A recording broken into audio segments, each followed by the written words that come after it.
3.31. 1.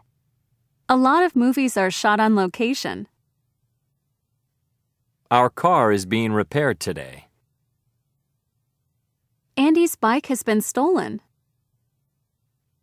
The director died when the movie was being made. You'll be picked up at the airport by one of our staff. This bill has to be paid tomorrow. 2. Batman Begins was directed by Christopher Nolan. 3.32. 1. The movie is based on a famous book. 2. The house was built in the 16th century. 3. The castle has been visited by thousands of tourists. 4. The tower was designed by a famous architect. 5. Where is it being filmed? 6. Who was it written by? 3.33. Movies. Kinds of movies. 5. An action movie. 3. An animated movie. 12. A comedy. 1. A drama. 11. A historical movie. 6.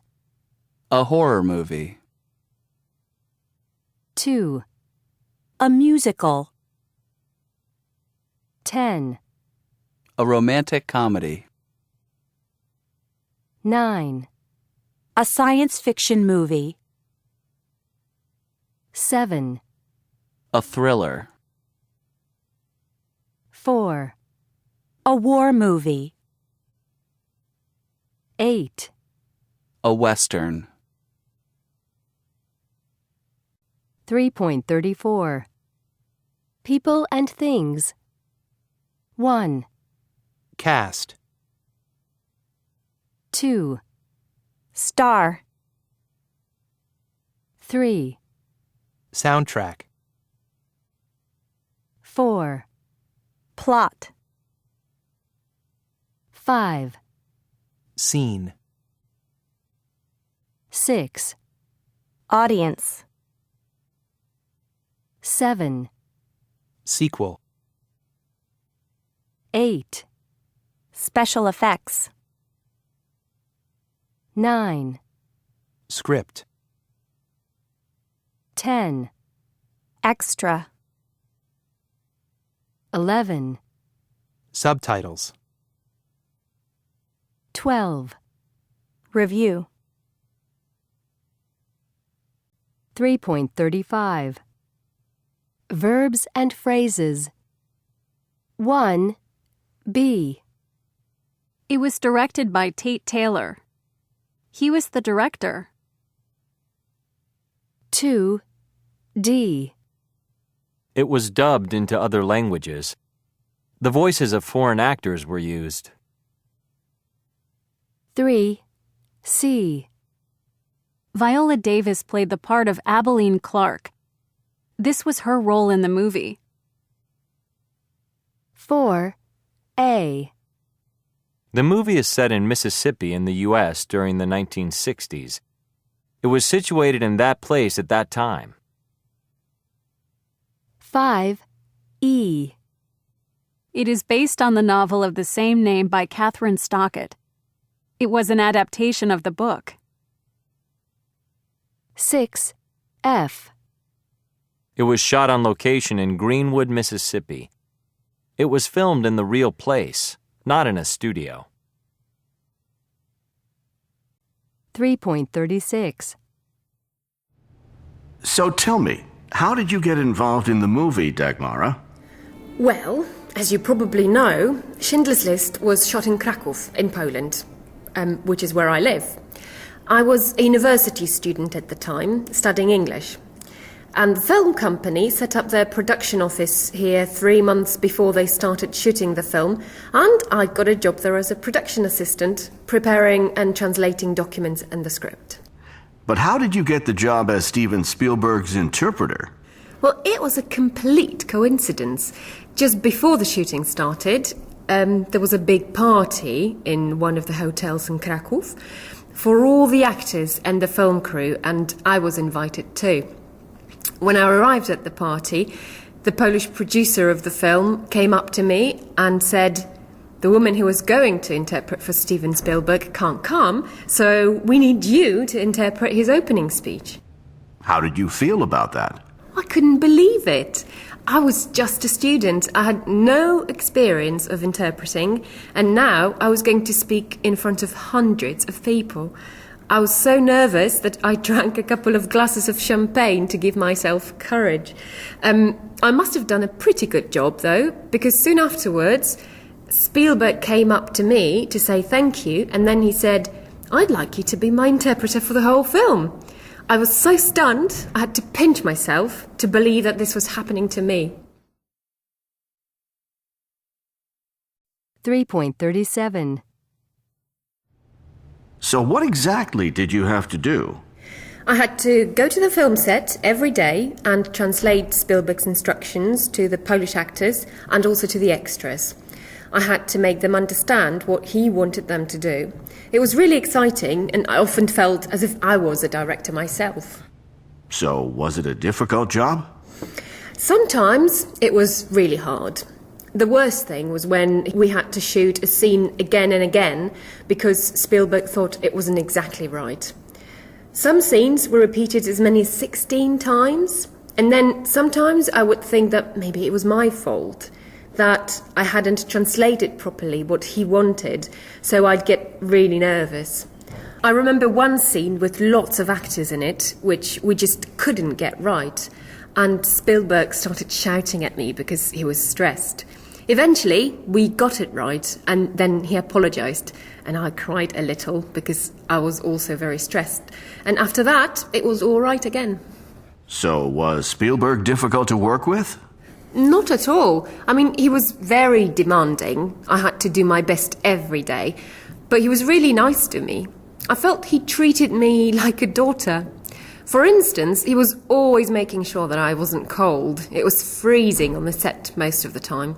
And he would make sure that I had a warm coat and gloves and things. Did you ever get to be an extra? Yes, twice. I was going to be in 2 party scenes, and I got to wear beautiful long dresses and high heels. Unfortunately, one scene didn't make it to the final cut of the film, and before we started shooting the other one, I tripped walking down some stairs and twisted my ankle really badly. I was in so much pain that I couldn't take part in the filming. And that was the end of my acting career. I still have the photos of me looking like a girl from the 40s, though. Have you ever worked with Spielberg again? Yes. A year later, he invited me to interpret for him again, this time during the premiere of Schindler's List in Poland, which was broadcast live on national television. Before that, he had also asked me to come to work as a production assistant on his next movie in Hollywood. I was very tempted and thought really hard about it, but I hadn't finished my studies yet, and all my family and friends were in Poland, so in the end, I decided not to go. Do you regret it? Not at all. I had my moment, and it was unforgettable, but that was it.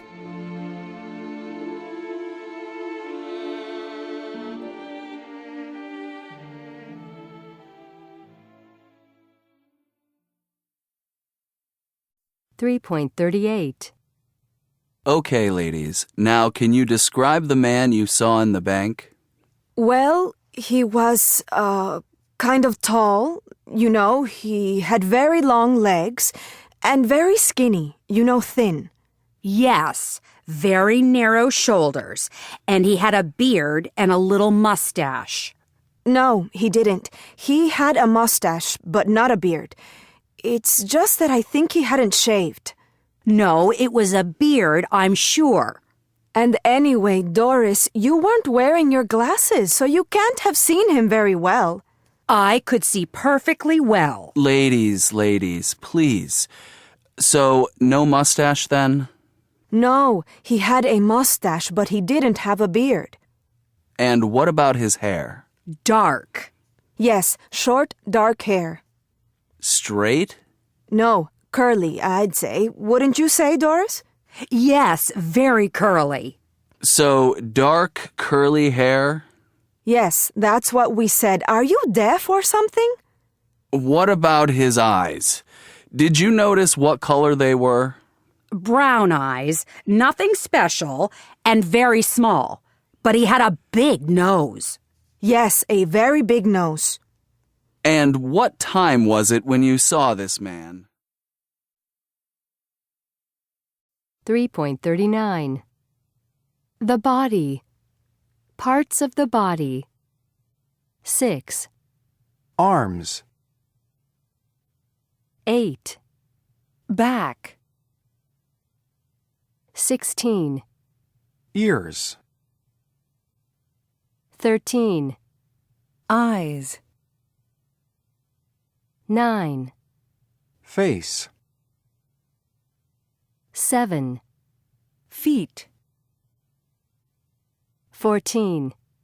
Fingers. 5. Hands. 2. Head. 19. Knees. 17. Legs. 20. Lips. 1. Mouth. 4. Neck. 18. Nose. 12. Shoulders. 10. Stomach. 11. Teeth. 3. Toes. 15. Tongue.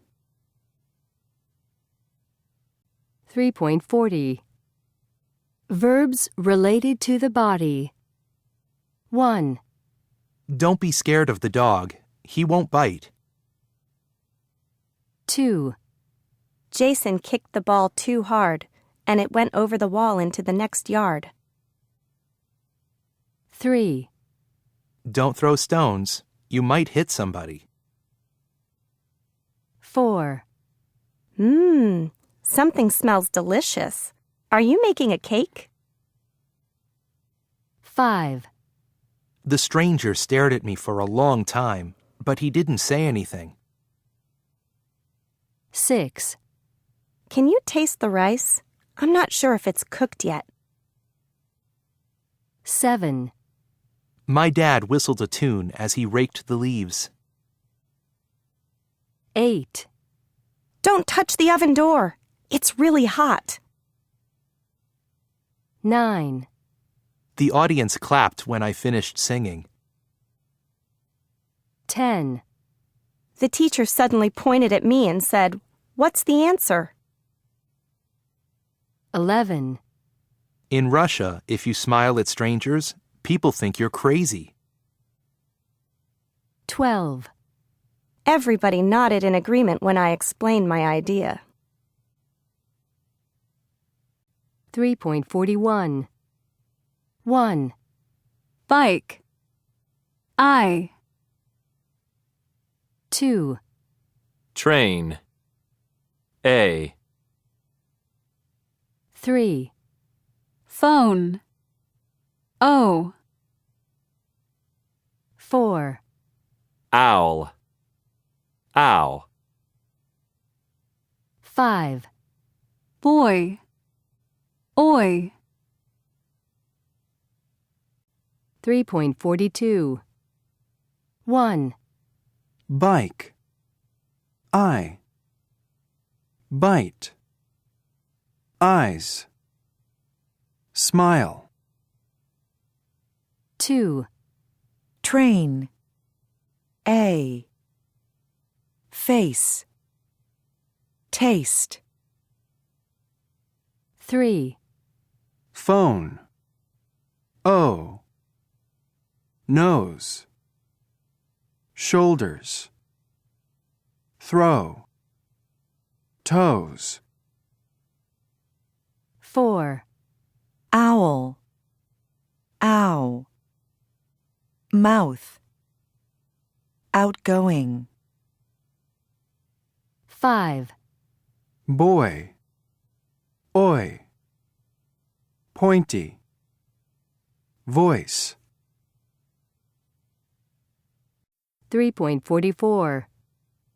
Tony's phone is turned off. He might be on the plane now or just boarding. Laura might not like that skirt. It's not really her style. I don't know where Kate is. She may be at work or at the gym. I'm surprised that Ted isn't here. He may not know that the meeting is today. 3.45. Brandon can't earn much money at his job. He's still living with his parents. That woman can't be Jack's wife. Jack's wife has dark hair. 3.46. The neighbors must be out. There aren't any lights on in the house. Your sister must have a lot of money if she drives a Porsche. 3.47. A few months ago, I was with a Vietnamese friend of mine named Nhi in California, and we were driving around the West Hollywood area, which is a pretty famous part of Los Angeles. You know, the Sunset Strip, Melrose Avenue, lots of cool shops and restaurants, and lots of movie stars. Anyway, it was a hot, sunny day, and we were thirsty, so we stopped at a cafe for a cold drink and a snack. So we sat down at an outside table waiting for the server when we saw a man walking toward us. He was wearing a crazy combination of clothing, and he kind of looked like a mess. He had a beard, long messy brown hair, and he was wearing a winter hat in the middle of summer. Nhi said, "Oh, look at that poor man. He must be homeless. He looks like he hasn't taken a shower for some time. He's also really thin. He must be hungry. Should I give him some money?" She started to look in her bag for some money, but I looked at him again and just said, "Don't." She couldn't understand why I didn't want her to give the man some money, and she thought I was being very mean and unfriendly. 3.48. When the man had gone past, I said, "Nhi, that man isn't homeless. He's Russell Brand, the British comedian and actor. He's one of the funniest people in show business, and he definitely isn't homeless. He has a house in the Hollywood Hills and an apartment in New York City. And he definitely doesn't need any money. He just enjoys wearing comfortable, old, mismatched clothing. In fact, Russell Brand often talks to the homeless people he sees on the streets and gives them money or buys them food. Even though he looks a little messy and scary, he's actually a very kind person." Nhi was really surprised. She said that she thought all U.S. celebrities dressed in designer clothes and had perfect hair and makeup all the time. I told her that in the U.S., you can't always judge people by their appearance. A lot of people, even famous celebrities, like to dress in old, mismatched clothing because it's comfortable, and it helps them blend in with the crowd better so they can go quietly about their business. 3.49. Andrew. Do you prefer playing sports or watching them? I prefer playing sports rather than watching them. What sports do you play? I play soccer, basketball, lacrosse, volleyball, frisbee, golf, anything really. What sports do you like watching the most? I prefer playing sports to watching it, but if I am watching sports, I like soccer or women's volleyball. Why? They're very interesting team sports. Adrian. Do you know anyone who has gone out with someone they met on the internet? Yes, I do. I know of a couple of people. How did it work out? One person, an old friend of mine, it didn't work out that well because the person, I think, looked better on the internet than they did in real life. And the second person, I think they went on and got married, so I think it can work well. Writer. Have you ever cheated on an exam? Yes, many. How did you cheat?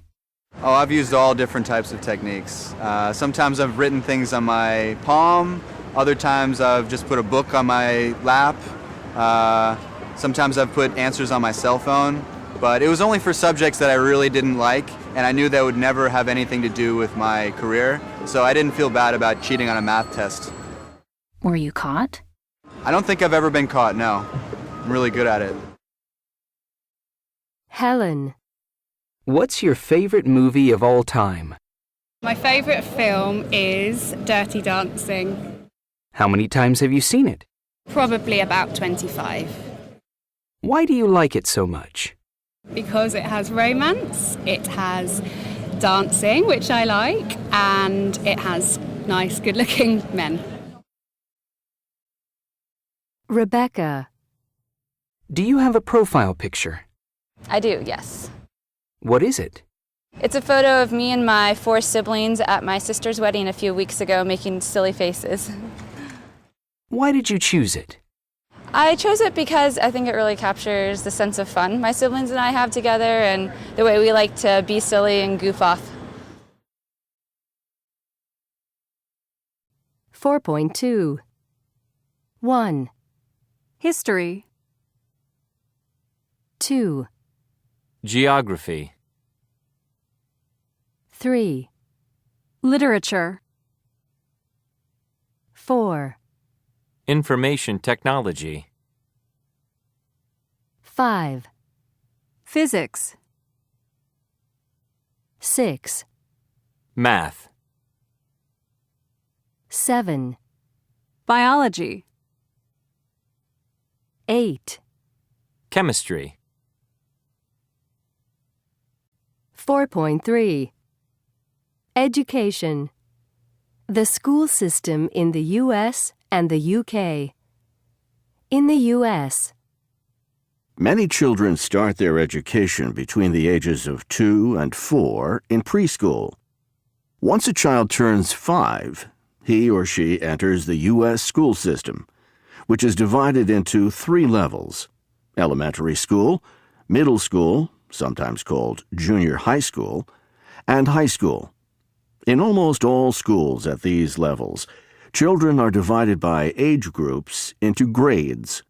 The youngest children begin in kindergarten, followed by first grade, and continue until 12th grade, the final year of high school. The school year is divided into 2 semesters. Most U.S. schools, about 75%, are public schools, which means they are supported by U.S. tax dollars and education is free.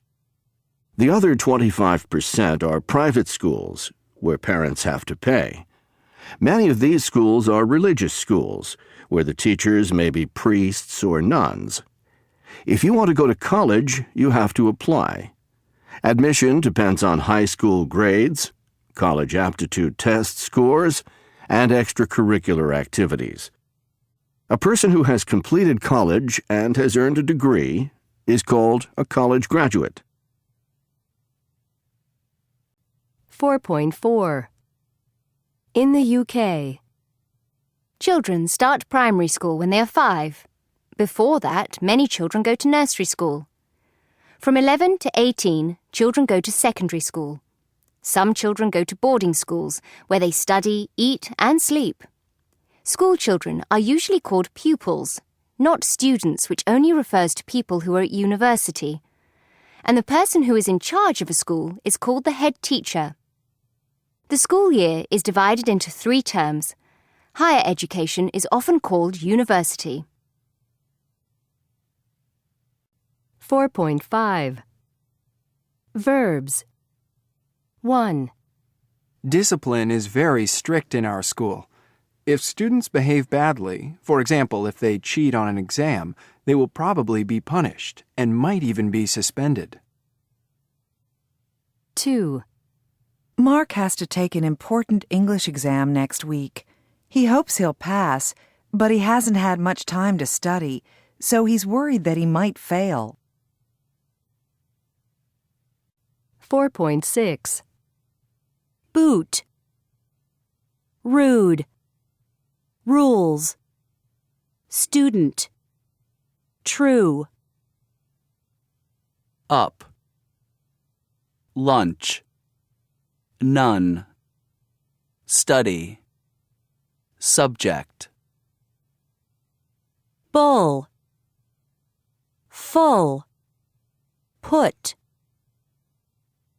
You. Future. Music. Uniform. University. 4.7. 1. What subjects did you study in high school? 2. Do students at your school wear uniforms? 3. Most students have lunch in the cafeteria. 4. I usually get good grades on my music exams. 4.8. Part 1.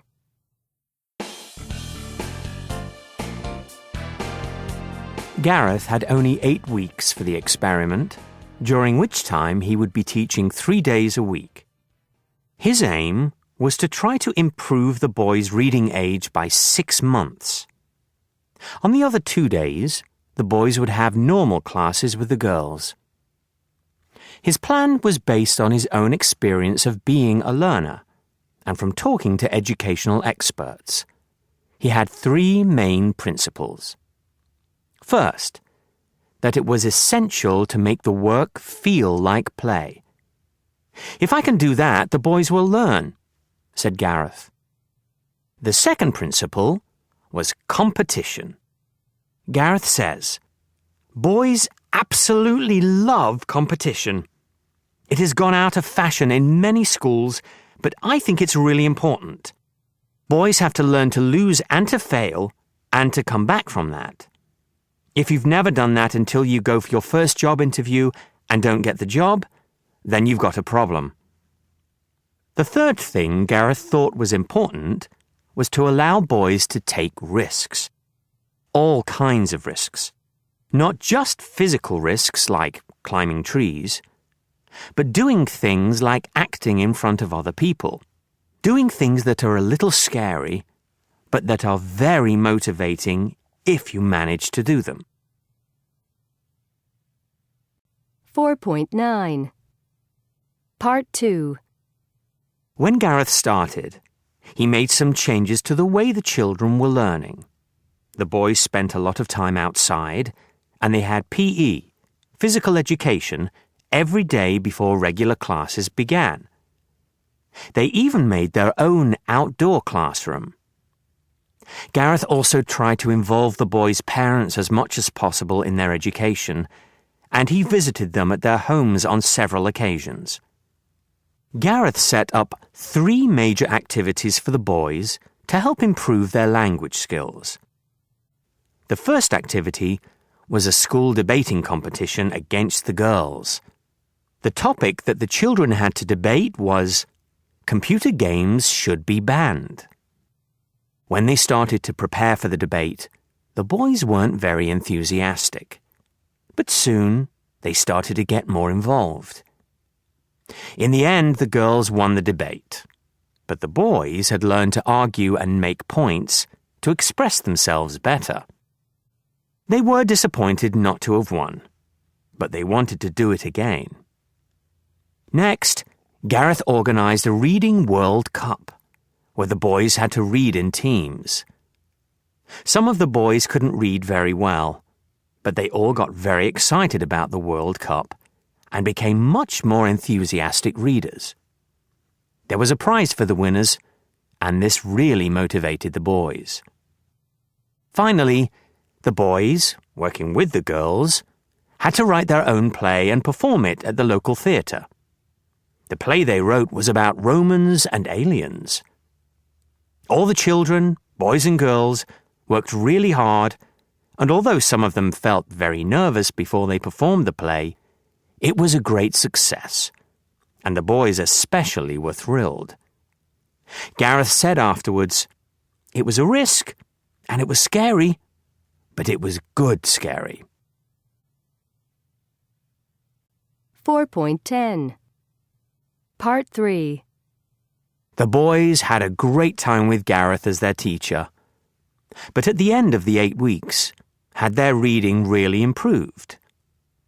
In the last week of the quarter, they had to take their national reading exams. The exams were independently marked, and when the results were announced, the boys had made great progress. All of them had improved by 6 months, and some of them had advanced the equivalent of 2 years in just 8 weeks. 4.11 What test did you take? I just took the main parts of the SAT, the Scholastic Aptitude Test. The critical reading, math, and writing parts. Do you think you did well? I'm pretty sure I did okay, but I'm worried about what scores I'll get. Why? Because I want to be a doctor, and I want to get into a pre-med program at one of the big universities, like maybe the University of California. They probably won't admit me unless I get a 2100 or higher. Do you think you'll get them? I don't know. I think I did okay, but I'm a little worried about math.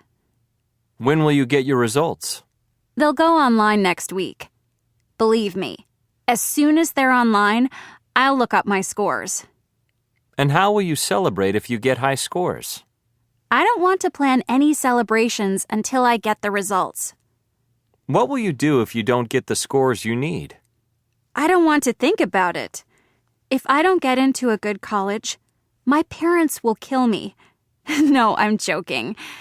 I suppose I could apply to some schools that don't require such high scores. Well, good luck.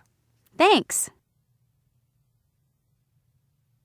4.12 What exam did you take? The TOEFL. That's the test of English as a foreign language. Was it difficult? Well, not really, but I need at least 550 to get into a college. One of the schools I've applied to requires 640. Do you think you'll get it? I think so. I'm optimistic. I think I did pretty well. When will you get the results? When they score the tests, they'll mail the results. It takes about 6 or 7 weeks. How will you celebrate if you get a high score? I'll go out for dinner with my girlfriend. And what will you do if you don't get a high enough score? Will you continue studying English? Yes, of course. I need it. I'll continue studying and I'll take the test again in June. Good luck. 4.13 1. They probably won't admit me unless I get a 2100. 2. As soon as they're online, I'll look up my scores. 3. I don't want to plan any celebrations until I get the results. 4. If I don't get into a good college, my parents will kill me. 5. When they score the tests, they'll mail the results. 4.14 Olivia, I can see from your face that the results, weren't exactly what you wanted. Am I right? Yeah. I got a 700 on critical reading, but only 620 on math. So what are you going to do now? Well, my reading score was pretty good, so I'm going to wait and see if one of the universities I want will still accept me.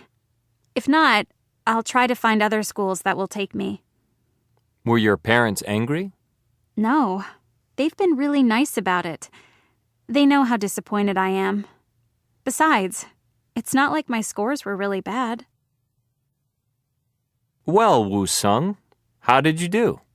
I got a 650. I'm really happy. It's even better than I expected. So have you booked the restaurant? Yes, well, my girlfriend has. We're going to my favorite place, and I'm really looking forward to it. 4.15. 1. If you work hard, you'll pass your exams. The boss won't be very happy if we're late for the meeting. 2. Come and see us next week if you have time. 3. Allison won't get into college unless she gets good grades.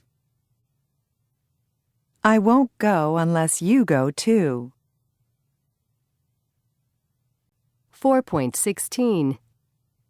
As soon as you get your test scores, call me. We'll have dinner when your father gets home. I won't go to bed until you come home.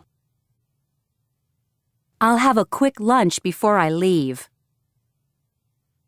After I graduate from college, I'll probably take a year off and travel. 4.17. 1. If I had a job, I'd get my own apartment. If David spoke good English, he could get a job in that new hotel. I would get along better with my parents if I didn't live with them. I wouldn't do that job unless they paid me a really good salary. 2. If your sister were here, she'd know what to do. If it was warmer, we could take a swim. 3. If I were you, I'd buy a new computer. 4.18. 1. If I lived on my own, I'd have to pay rent. 2. Would you leave home if you got a job? 3. Even if I could afford it, I wouldn't move out. 4.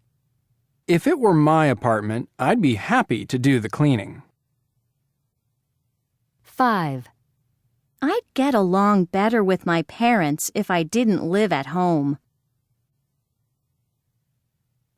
4.19. Houses. Where people live. 1. I live in the country, surrounded by fields. 2. I live on the outskirts of Boston, about 5 miles from the center of the city. 3. I live in a village. 4. I live in Del Mar, a small town on the West Coast. 5. I live on the second floor of a large apartment building. 6. I live in Littleton, a suburb of Denver, about 11 miles from the center of the city. 4.20. Parts of a house or an apartment building. An apartment building. 2. Balcony. 5. Basement. 3. Entrance. 4. First floor. 1. Top floor. A house. 1. Chimney. 3. Deck. Patio. 7. Gate. 2. Roof.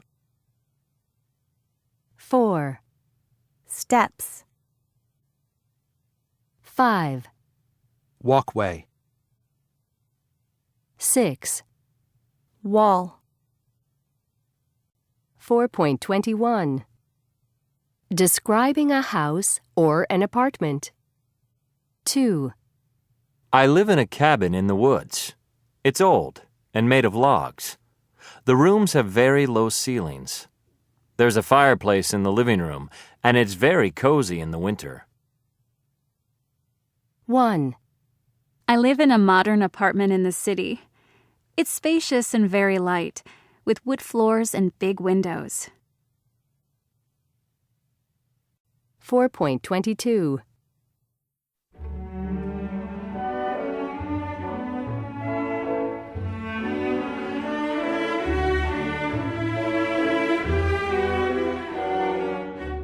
In 1885, Tchaikovsky wrote to a friend, "These days I dream of settling in a village not far from Moscow where I can feel at home." First, he rented a small house in the village of Maidanovo. But Maidanovo was too full of tourists in the summer, and Tchaikovsky had too many visitors, when what he wanted was peace and quiet. Eventually, he found the perfect house in the small town of Klin. It was 52 miles northwest of Moscow, and he lived there until his death on November 6, 1893.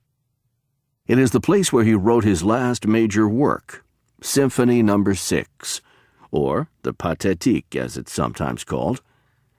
It's a gray wooden house with a green roof.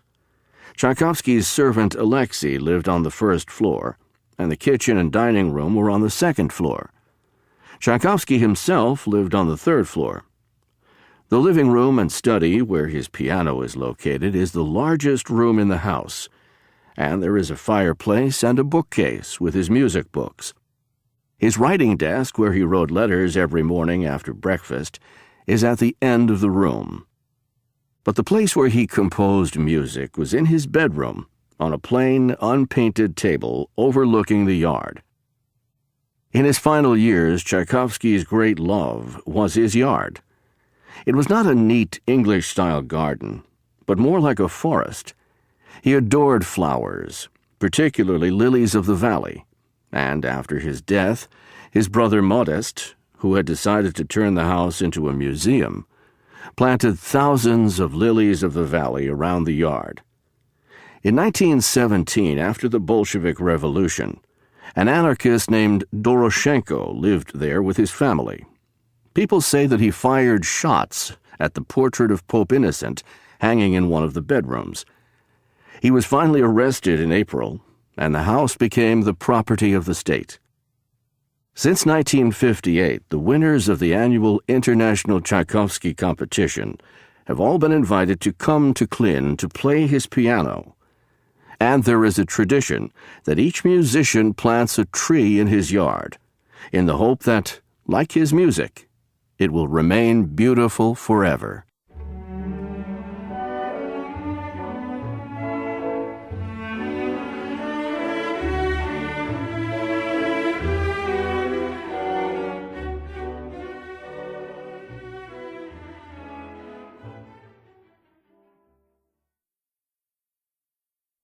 (4.23) 1. My dream house would be in one of our national parks like Yellowstone or Redwood. It would be totally green. I'd have solar panels and wind turbines, and I'd collect rainwater. The house would be made of wood and would be heated by wood fires.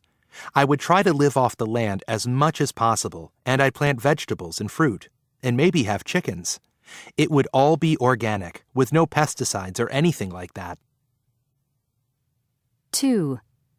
My dream house would be in Paris. It would be on the top floor of an old apartment building, and I'd have a view of the Eiffel Tower or Notre Dame. It would be full of furniture that I'd found in antique shops, places like that, and amazing paintings, one of which would turn out to be an undiscovered Picasso or Matisse. There would be a beautiful old dining table and chairs for candlelit dinners. Then all I'd need would be the right person to share it with. 3. My dream house would be an apartment in Soho in New York City. It wouldn't be too big. It'd just have a couple of bedrooms and a huge living room with a home theater. It would be very modern and incredibly practical, with things like automatic temperature control, a kitchen with all the latest gadgets, and if possible, a stove that would produce amazing meals on its own. I'm a lazy kind of guy. 4. If I had to choose where to live, I'd choose Hawaii. So my dream house would be made of glass with the most amazing view of the beach from every room in the house. And it would have indoor and outdoor pools, and maybe a tennis court. I'm really into sports. It would also have a big indoor aquarium. There's something so peaceful about looking at fish, and fabulous bathrooms, of course. 4.24. 1, It would be totally green. 2, There would be a beautiful old dining table. 3, It wouldn't be too big. 4, It would have indoor and outdoor pools. 4.26. Oh, bad luck, mate.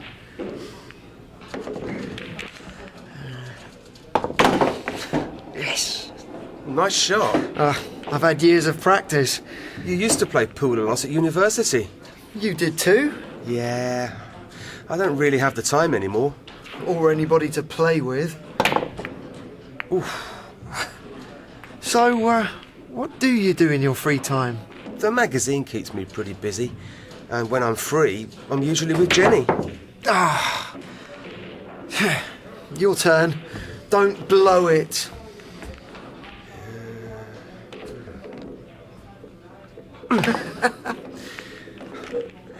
What is it? I was just thinking about you. What about me? Do you remember the great times we had at uni? You had such crazy hair. The last time I saw you, it was blonde. Don't remind me. Those were the days. Look at you now with your girlfriend and your 9-to-5 job. If you don't come back to London soon, you'll become an all-American boy. Oh, come off it. It's true. I mean, just look at that shirt. What's wrong with my shirt? You look like a businessman. Did you buy it? Me? No, it was a present from Jenny. I thought so. What does that mean? Well, it's Jenny's taste. Yes, and I really like it.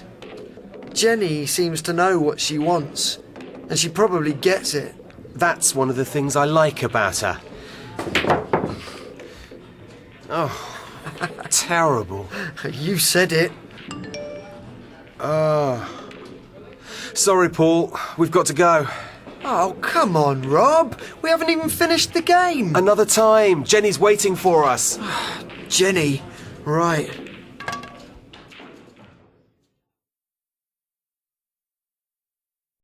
$4.27.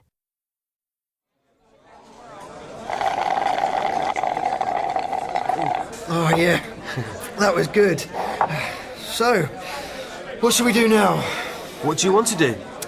Well, I haven't been on a dance floor for weeks now. I've got to move my body. Let's go dancing. I'm going running in the morning. Why don't you join me? No, thanks. I'm not very keen on running. But I've read about this place called Deep Space where they play great music. We could go there. A club?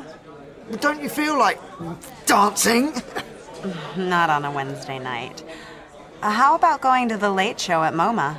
MoMA? What's that? MoMA? It's the Museum of Modern Art. There's a Kandinsky exhibition.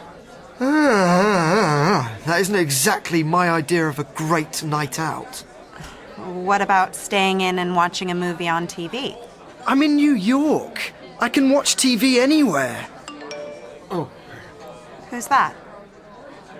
Oh, it's a text from Kerry. She's doing a gig at the Bowery Ballroom. Kerry who? Kerry Johnson. I interviewed her last week. Kerry Johnson? I've seen her play live. She's cool. Do you like her, Jenny? I have to admit, I'm not crazy about her music. Or her, for that matter. I didn't think so. So, shall we go there? Why not?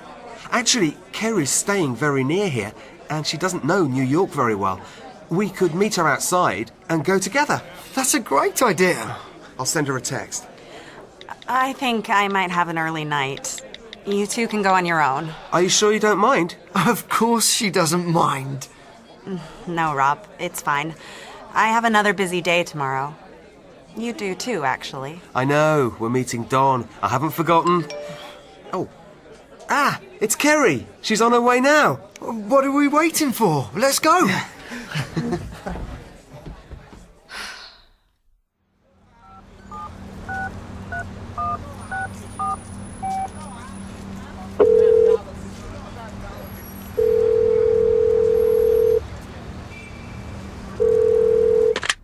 Hello? Hi, Monica. It's not too late to call, is it? Jenny! No, why? Are you okay? I need to talk. Can you come over? Why don't you take a cab? Okay, thanks.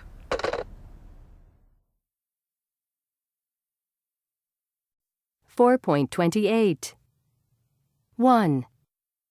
What shall we do now? What do you want to do? Well, I haven't been on a dance floor for weeks now. I've got to move my body. Let's go dancing. 2. I'm going running in the morning. Why don't you join me? No thanks. I'm not very keen on running. But I've read about this place called Deep Space where they play great music. We could go there. 3. How about going to the late show at MoMA? MoMA? What's that? 4. What about staying in and watching a movie on TV? I'm in New York. I can watch TV anywhere. 5. I didn't think so. So shall we go there? Why not? 6. We could meet her outside and go together. That's a great idea. 4.29. What shall we do now? Let's go dancing. Why don't you join me? No thanks. I'm not very keen on running.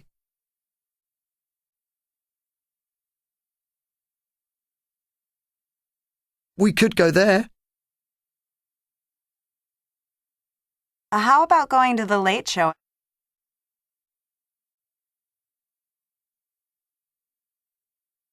What about staying in? Shall we go there? Why not? We could meet her outside.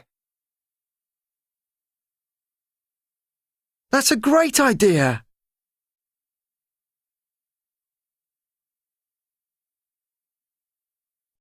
$4.30. Rob? Hi, Jenny. Are you okay? Where are you anyway? I'm at home. I'm feeling terrible. We got back really late last night. Now, why doesn't that surprise me? You know, you're not a student anymore. I know. There was a party after the gig. Kerry invited us, and of course, Paul said yes. And this morning's meeting? In 10 minutes? That's why I'm calling. I'm not going to make it. I'm really sorry. Rob, it's a very important meeting. I'll cover for you this time, but I won't be able to do it again. It won't happen again, I promise. Anyway, Paul's leaving. He's leaving? That's right. He's off to Boston this afternoon. Maybe that's a good thing. I mean, it's not that I don't like Paul, but... I know. I have to go. Talk to you later. Jenny, have you seen Rob? I wanted to have a word with him before the meeting, and he isn't even here. I know. He just called to say he can't make it. He what? I was with him last night. He wasn't feeling very well. But it's okay. He told me everything I need to know for the meeting. Oh. Okay, then. You know, Rob, he's such a professional.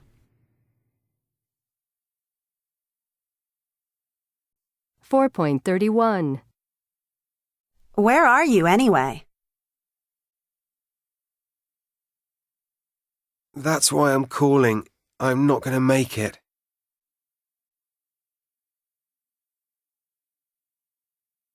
It won't happen again. He's off to Boston this afternoon.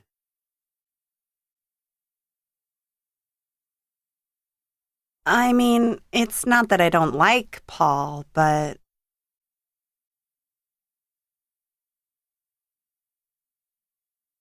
I wanted to have a word with him before the meeting.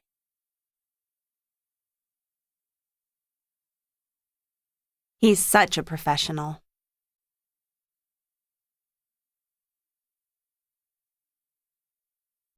$4.32. We're talking about great new shopping websites, and I think we have time for one more. Janice, can you tell us about it? Well, it's called neverlikedItanyway.com. It's a very creative name for a website, as you'll hear. This site was the idea of an American woman named Annabelle Acton. She was living in New York City with her boyfriend, who was English. He had invited her to travel to London with him at Christmas to meet his family. But 5 days before Christmas, they broke up. Now, unlike some of us, Annabelle didn't want to sit around crying and eating ice cream. She wanted to do something positive. So what gave her the idea for the website? Well, after the breakup, Annabelle was left with a plane ticket to London that she didn't need. She also had jewelry that she didn't want anymore, and she had tickets to a concert that she didn't want to go to without her boyfriend. She also had paintings that they had bought together that she didn't want on her wall anymore. She didn't want any of these things herself, but she thought someone somewhere would probably like to buy them. And that's what gave her the idea to set up the website. What exactly is it? Well, it's a website where people who have just broken up with a partner can sell presents and other things that they don't want anymore. Maybe because they remind them of their ex. Or maybe, as the name suggests, because they never liked these things anyway. And the idea, which I think is genius, is that they also tell the personal story behind the thing they're selling. Annabelle calls it sell and tell. What kinds of things do people sell on the website? Oh, everything. From something as small as a teddy bear to really expensive things like an engagement ring or a vacation. To give you an idea, today on the site, one seller is offering a 3-day honeymoon package at a luxury hotel in New York City, and a woman is selling her ex-boyfriend's car. And they're selling all these things at very good prices. So on Never Liked It Anyway, you can get a bargain and also help someone who's going through a breakup. Thanks, Janice. And that's all we have time for today. 4.33. I like traveling. She said that she liked traveling. I'm leaving tomorrow.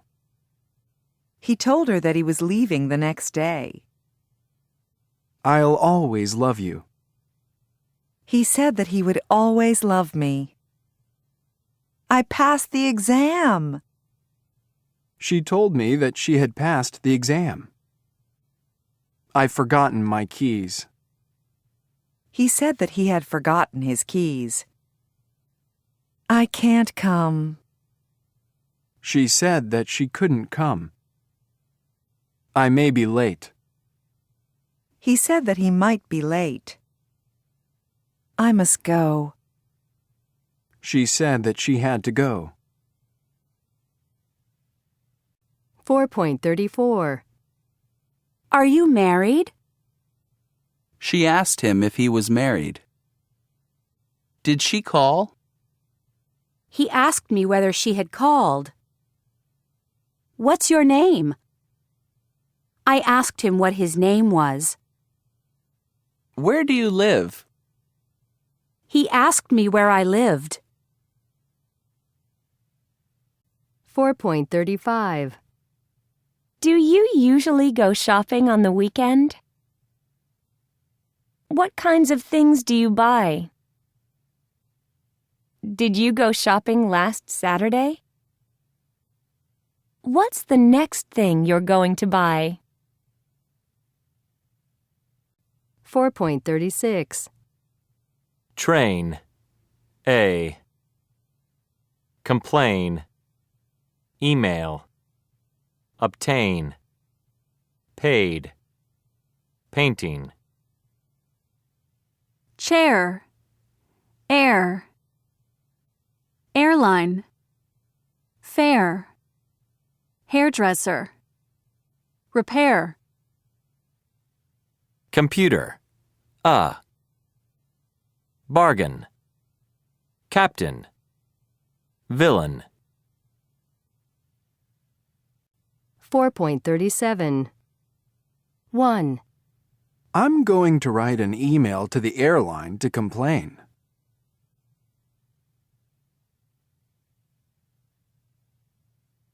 2. She said that she had to pay for the repairs.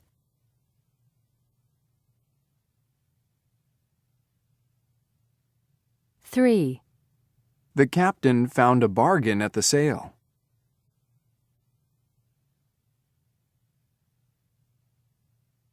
4. The villain in the story stole the painting from the old woman.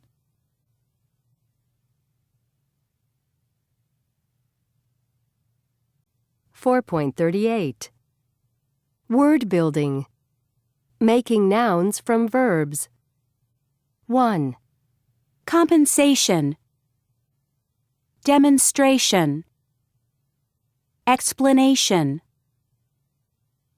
2. Achievement. Agreement.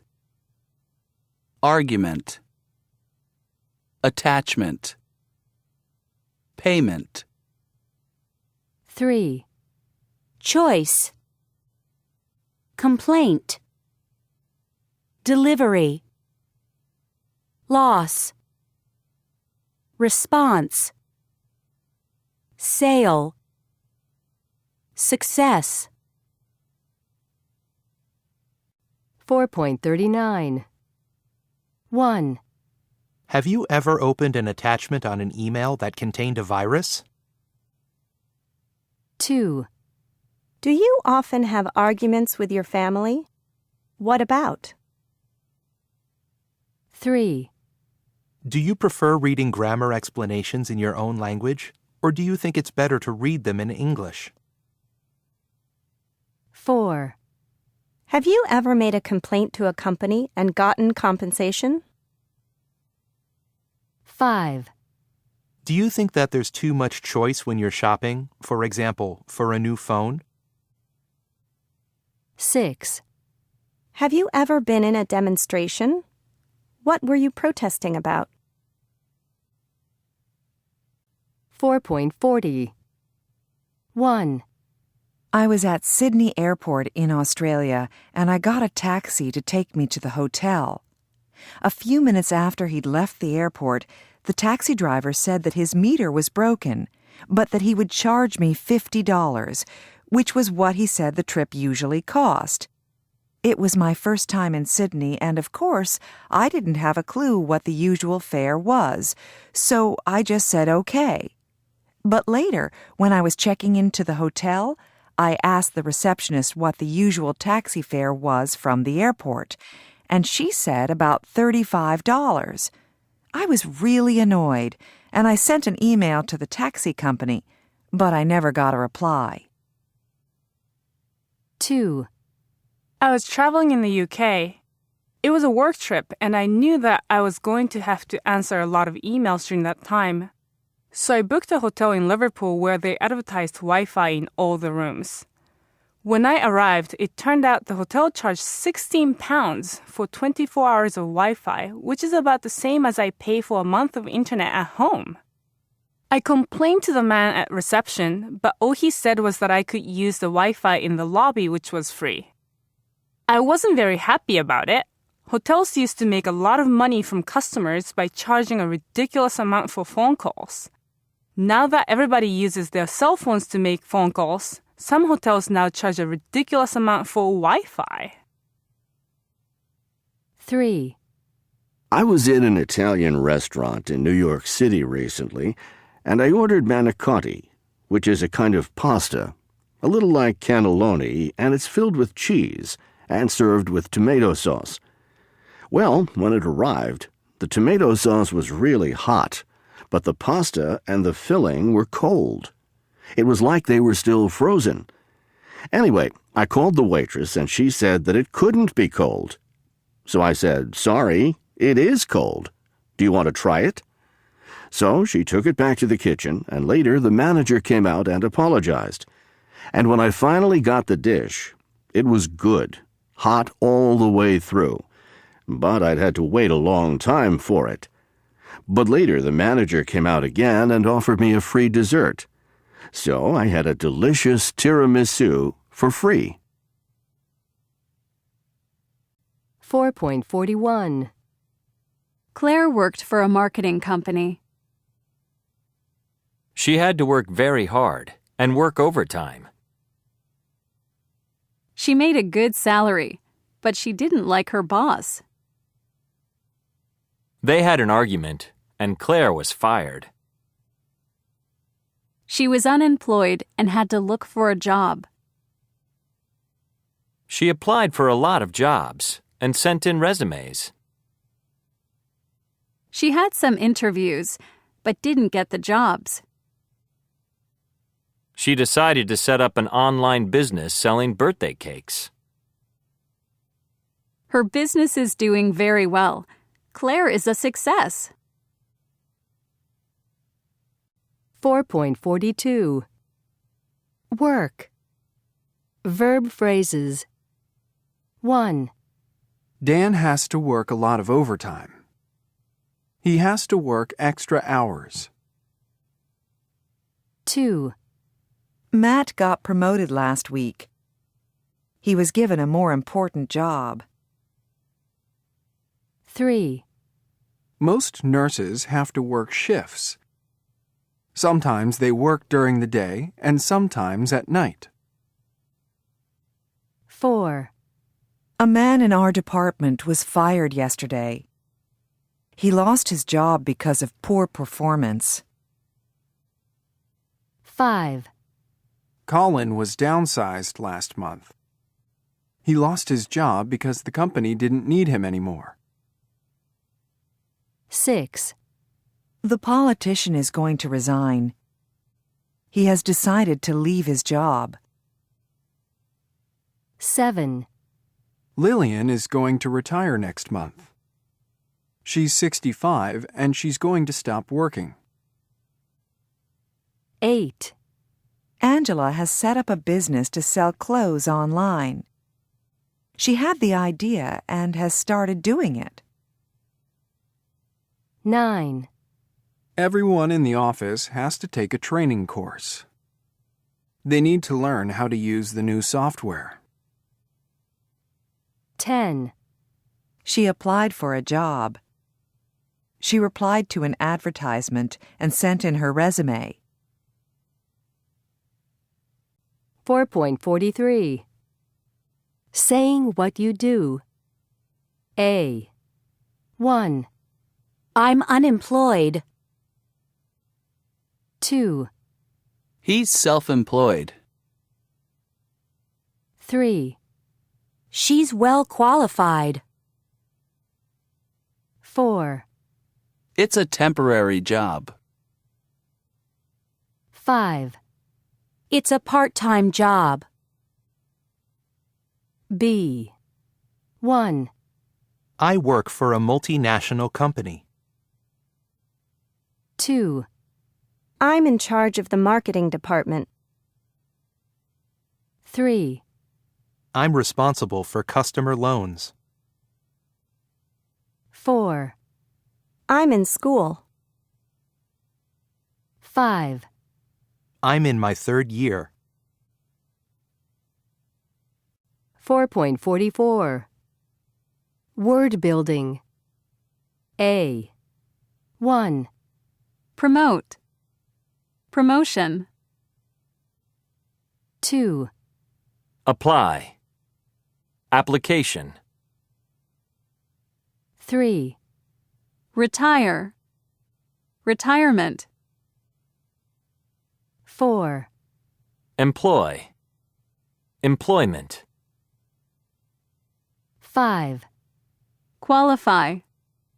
Qualification. 6. Resign. Resignation. B. 1. Science. Scientist. 2. Law. Lawyer. 3. Music. Musician. 4. Pharmacy. Pharmacist. 5. Farm. Farmer. 6. Translate.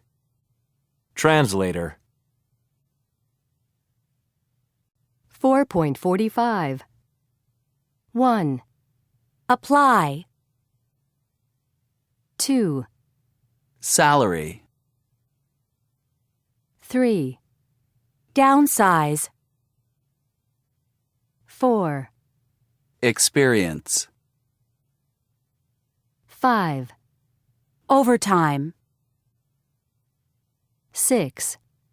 Permanent. 7. Qualifications. 8. Resign. 9. Retire. 10. Temporary.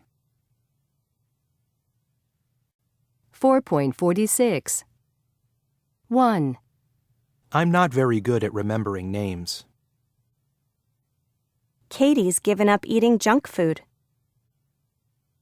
2. Driving at night is very tiring.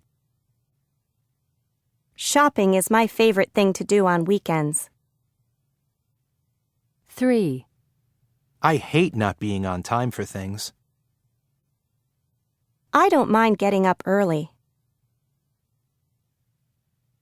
4.47. 1. My apartment is very easy to find. 2. Simon is saving money to buy a new car. 3. My sister has never learned to drive. 4. Try not to make noise. 4.48. 1. I can't drive. We must hurry. 2. She always makes me laugh. My parents didn't let me go out last night. 4.49. Johnson Bailey presented man candles. He argued that most candles smell like perfume and are designed for women. One day he was having some friends over to watch a football game, and his house smelled like old Chinese food and dirty clothes. The only candle he had at the time was a vanilla-scented one, and he didn't want his house to smell like perfume. That's why Bailey invented manly candles that smell like things men enjoy: basketballs, golf courses, the beach, popcorn, and barbecue sauce. He even has a horrible-smelling candle you can burn to get people you don't like, perhaps your mother-in-law, out of your house. He tried to convince the sharks to invest by passing out his candles and asking them to smell them. The sharks most wanted to smell the bad candle, which is Bailey's best-selling candle. Kim Nelson's idea was a cake business that sells homemade cakes across the U.S. These cakes are made from all natural ingredients, like fresh oranges in the O.O. Orange cake, or 1 pound of grated carrots in Daisy's carrot cake. Kim came up with the idea because many people don't have the time or the talent to bake a delicious homemade cake for special occasions like birthdays, graduations, or anniversaries. Kim says that she has a talent for baking cakes, and more importantly, she feels it's her passion. Kim's products are currently sold online in her local area, but she would like to increase production and sell more cakes across the U.S. The cake business is called Daisy Cakes. 4.50. The Sharks asked Johnson a lot of questions. For example, they asked him how much the candles sell for, $10 to $12 a candle, and how much money they made in sales the year before, $53,000. Johnson explained that currently he and his wife had put over $40,000 of their own money into this product. The Sharks also asked how the candles were made, to which he answered that he poured them all into their containers by himself. He didn't have any help in his entire candle-making process. In the end, they decided that they weren't interested. Their main reason was they thought the business just wasn't big enough or interesting enough, so they couldn't believe that it would ever make any money. The Sharks were impressed by Kim's presentation, and they immediately asked to try her cakes. They really loved her cakes and complimented her on their fresh and delicious taste. Even though the male sharks liked Kim's product, they were concerned that her company had reached its potential, making a respectable $27,000 in the last 3 months. In the end, Barbara Corcoran, the only female shark, decided to invest $50,000 in Kim's business because she thought there was a market for Kim's product. And since then, Kim's Daisy Cakes are now being sold online across the U.S. She was able to pay Barbara Corcoran back in only 3 weeks, and she has expanded her business by offering new products like lemon curd. Although the Sharks thought Johnson's candles were funny, it's a good thing they didn't invest in his company. Johnson's website has been shut down, and his candles have disappeared from store shelves. 4.52. Amber. Do you think children learn better in mixed schools or single-sex schools? I think they learn better in mixed schools. Why? Because the real world is mixed, so they learn how to interact with all kinds of people. Max. Do you prefer buying in stores or online? I think I prefer online. I tend to be a little bit introverted that way, I suppose. If I can buy something online, then I can look at all these other things I could buy online, and it normally has a larger variety of wares available than at any specific store. Simon. Have you ever sold anything online? Yes, I have sold on eBay. What was it? I sold a couple of things. I sold a computer scanner and a camera. Did you get what you wanted for it? Yes, I think so. I set what I thought was a fairly realistic price for them, and I got what I expected. Joe. If you could change one thing about your apartment, what would it be? Right now we don't have any artwork up on the walls, so I would definitely want to get some more pictures or maybe a couple of paintings to put up. Why would you change it? The walls are just really bare, so it doesn't feel very inviting when people come over. It just looks very, very plain. Simone. What's more important to you about a job? Having a good salary or doing something you really enjoy? Definitely doing something I really enjoy. Why? Doing the course I study at university, I could become a banker, but I don't want to because I don't think I'd enjoy that, even though I'd earn lots of money. So I want to do something I enjoy. Yeah. 5.2. The ticket inspector touched my arm. "Listen," he said. "When we get to Peterborough Station, run as fast as you can to platform 1. The Leeds train will be there." I looked at him, without really understanding what he had said. "What do you mean?" I said. "Is the train late or something?" "No, it's not late," the ticket inspector said. "I've just radioed Peterborough Station. The train is going to wait for you. As soon as you get on, it'll leave. The passengers will complain, but let's not worry about that.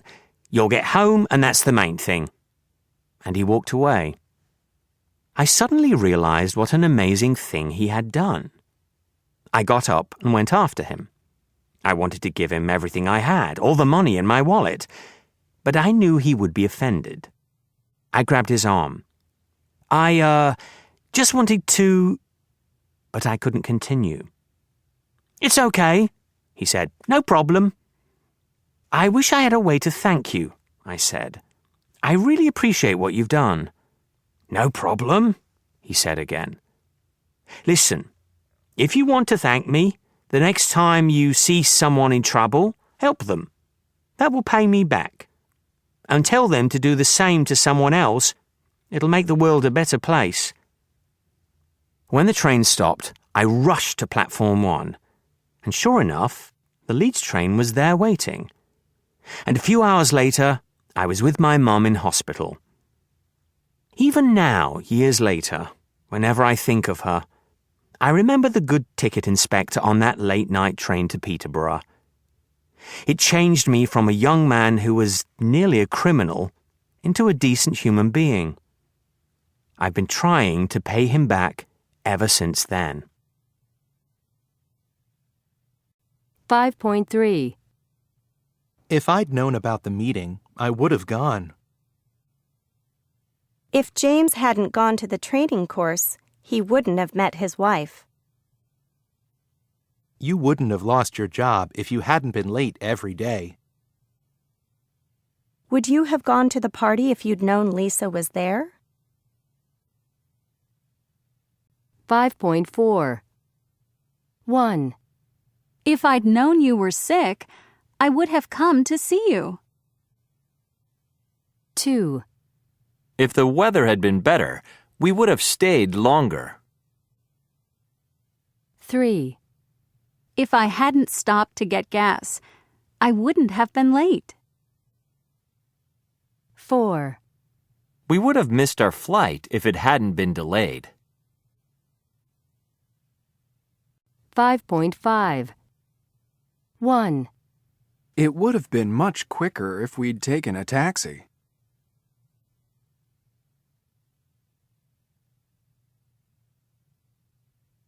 2. She wouldn't have found out if you hadn't told her.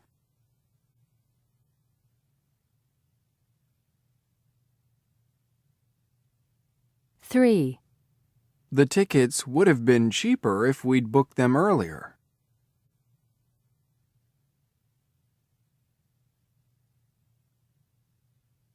4.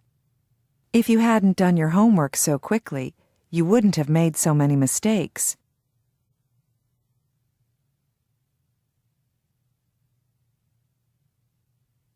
5.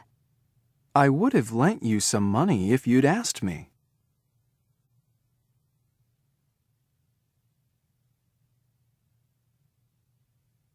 5.6.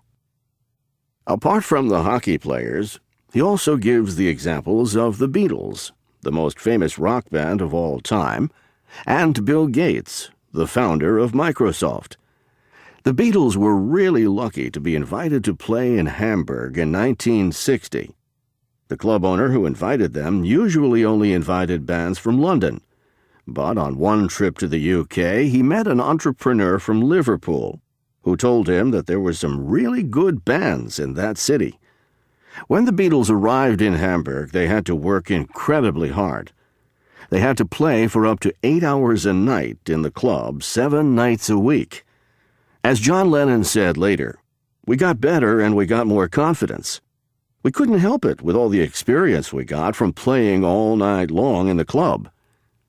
By 1964, when they became really successful, the Beatles had been to Hamburg 4 times and had already performed live an estimated 1,200 times, far more than many bands today perform in their entire careers.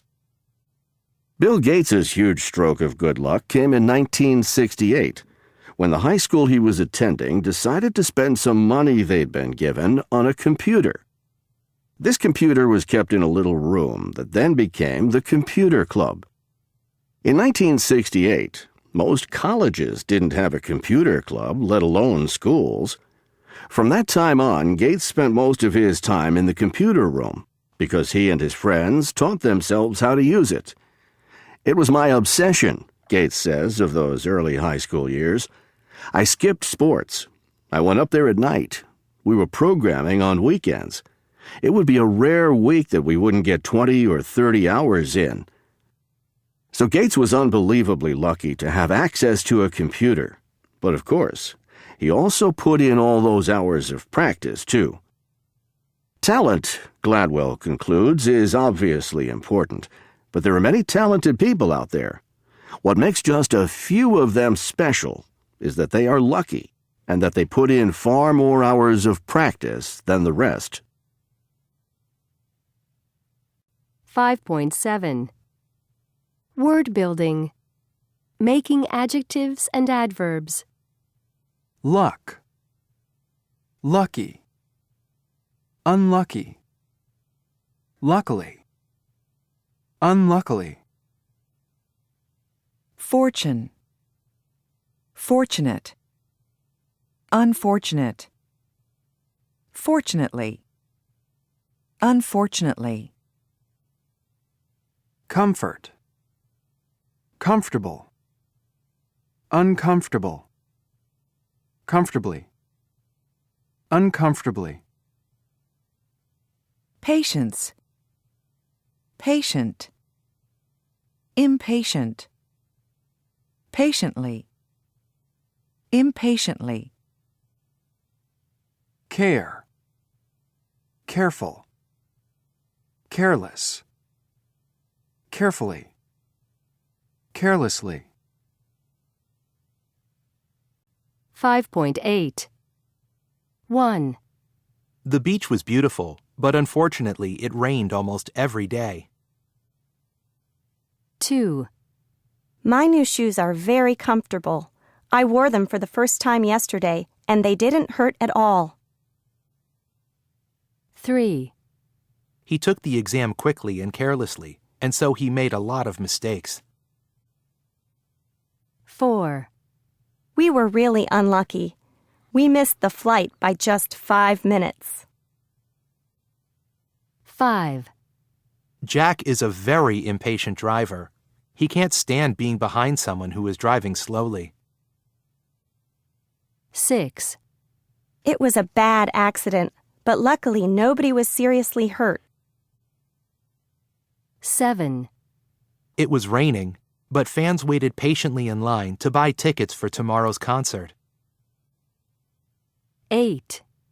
The roads will be very icy tonight, so drive carefully. 9. The temperature dropped to 20 degrees, but fortunately, we were all wearing warm coats and jackets.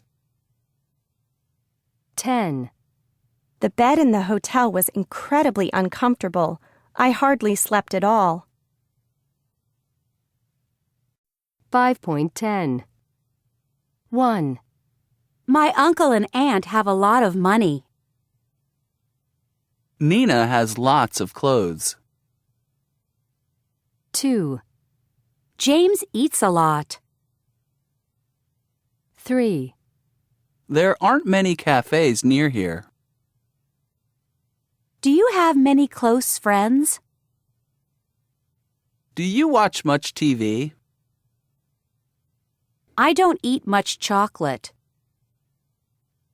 4. Don't run. We have plenty of time.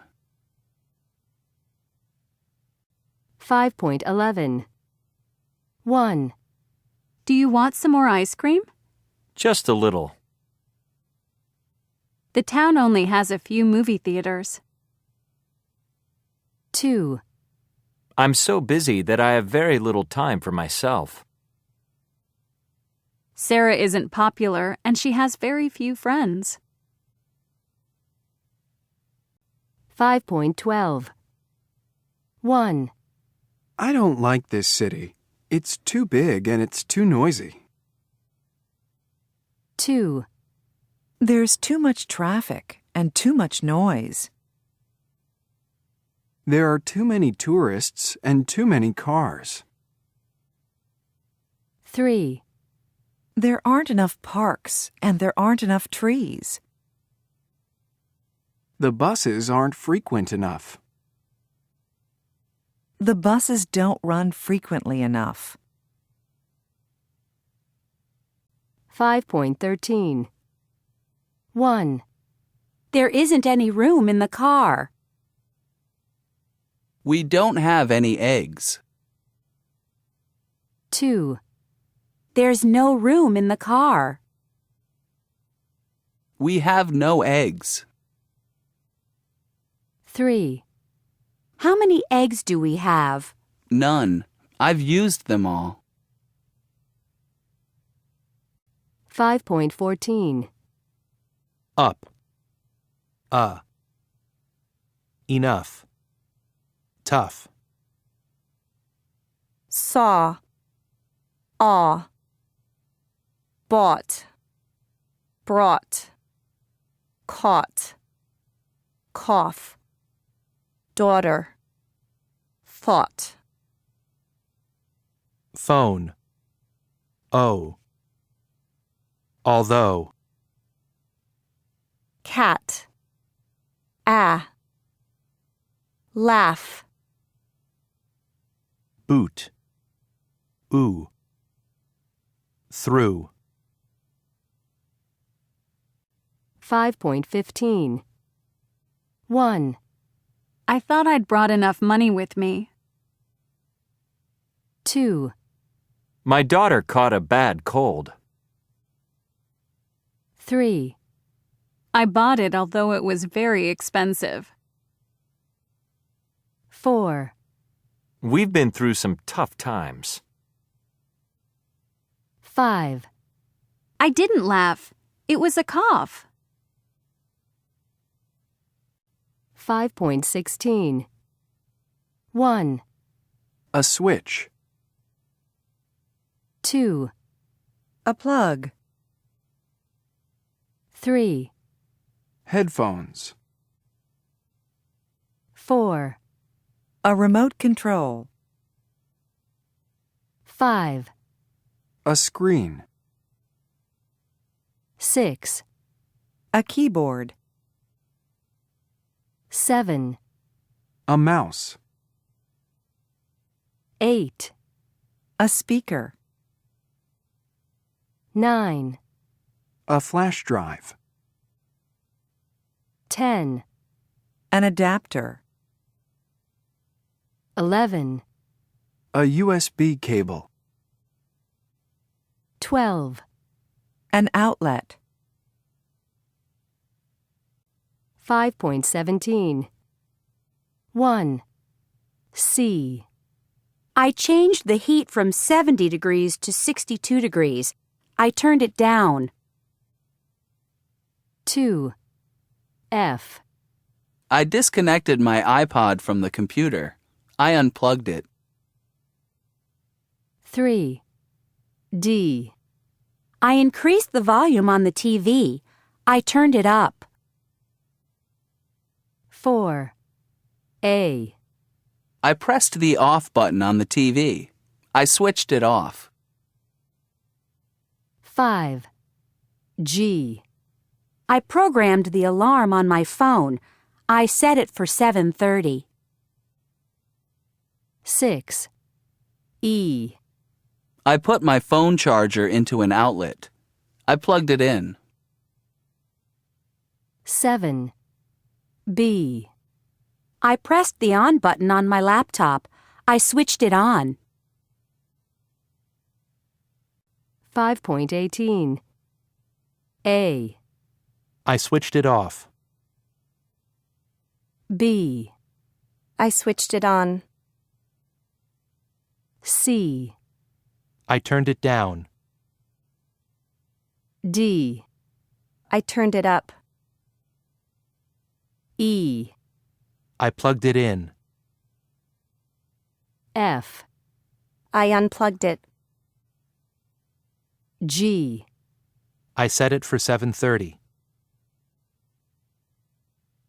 5.19. Part 1.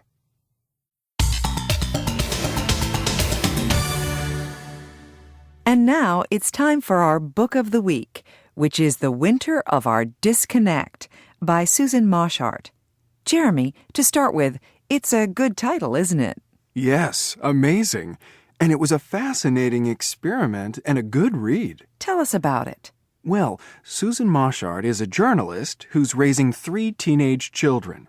She decided to do the experiment after reaching a point where she felt that the whole family, especially her children, were all living in their own little worlds, with headphones on, plugged into their laptops or their iPods or their smartphones, and that they weren't relating to the other people in the family.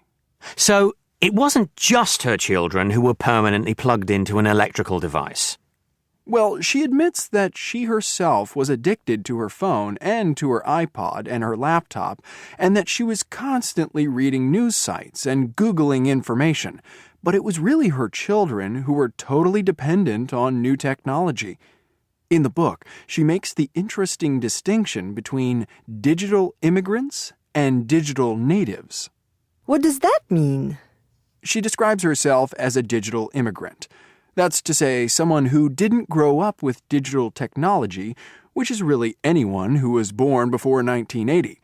Her children are digital natives, which means that they were born after computers and the internet were already part of life. Well, that's me then. Yes. Well, the main difference, she says, is that digital immigrants use the technology to find information or to listen to music.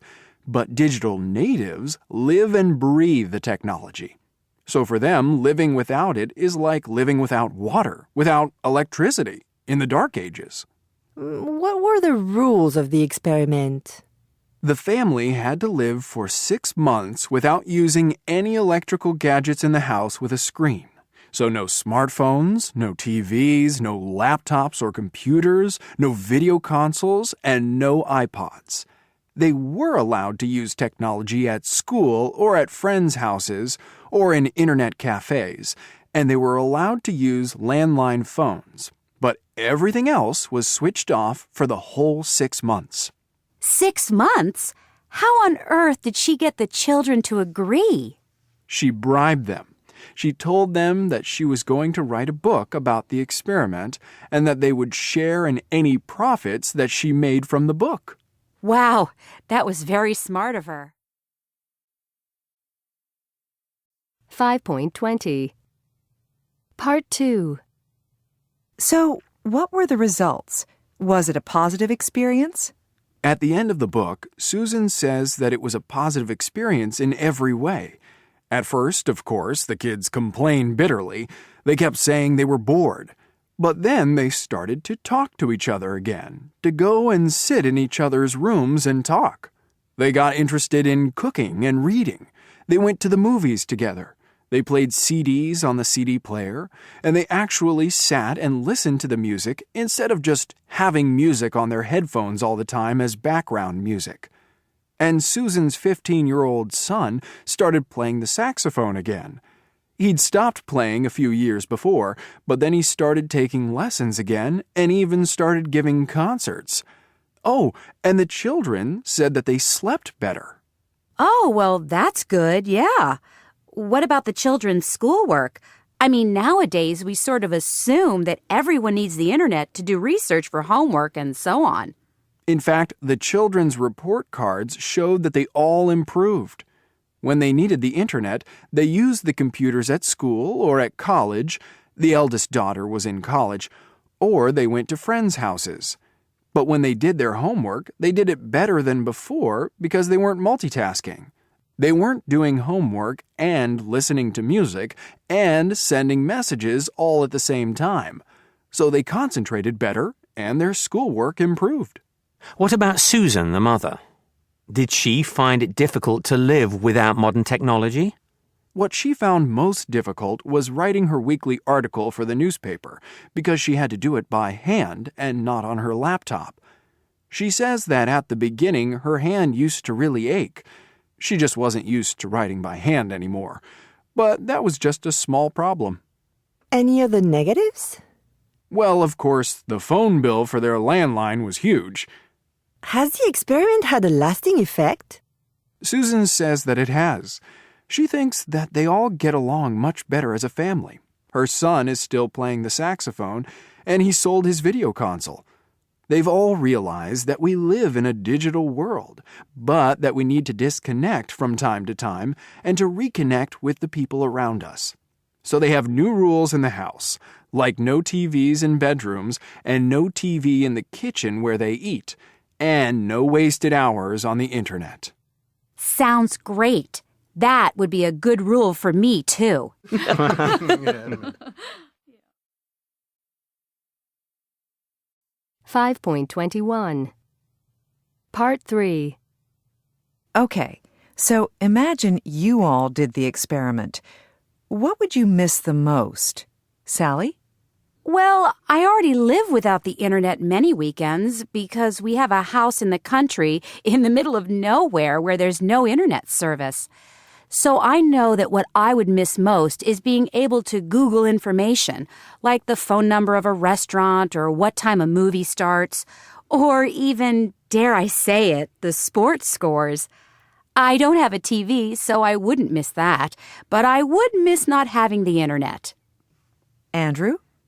Well, I just couldn't live without a computer or a laptop because I work from home, so I don't have an office to go to. And I absolutely need the internet, too. I couldn't do the experiment.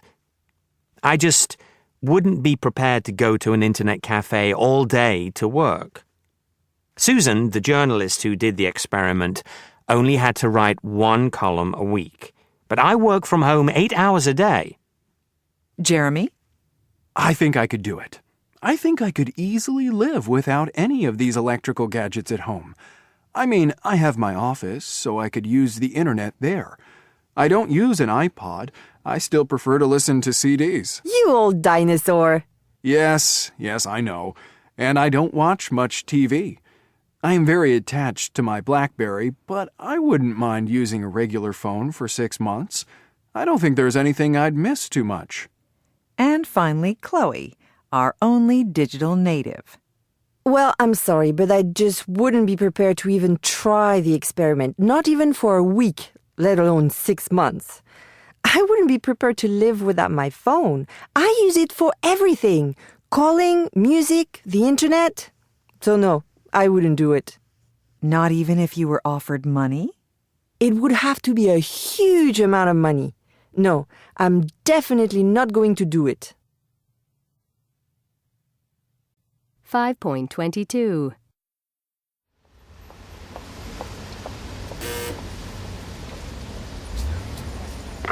Yeah? Hi there. It's me. Should I come up?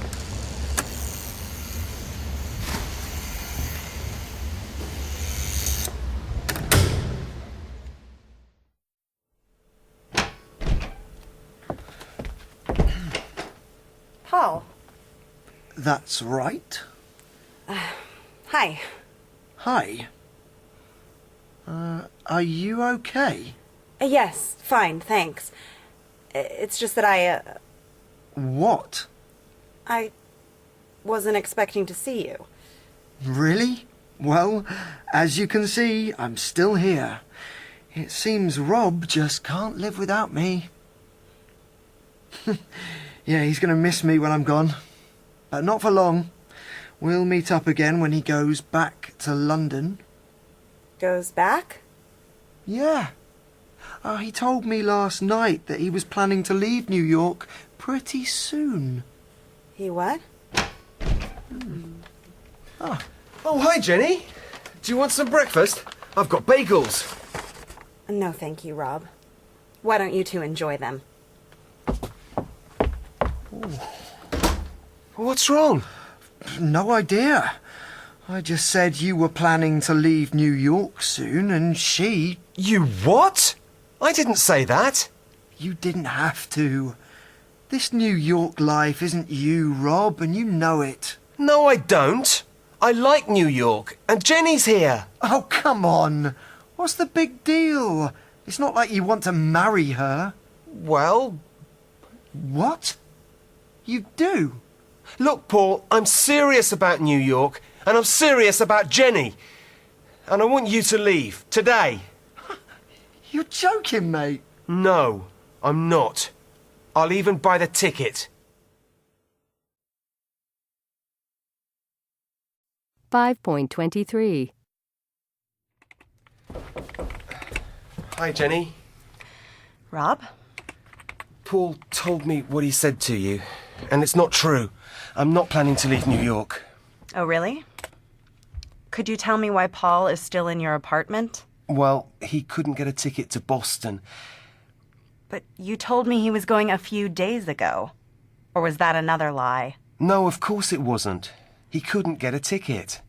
The buses to Boston were all full. So, do you know if he's got one now? I bought it. He's leaving this evening. But that isn't really the issue here, is it?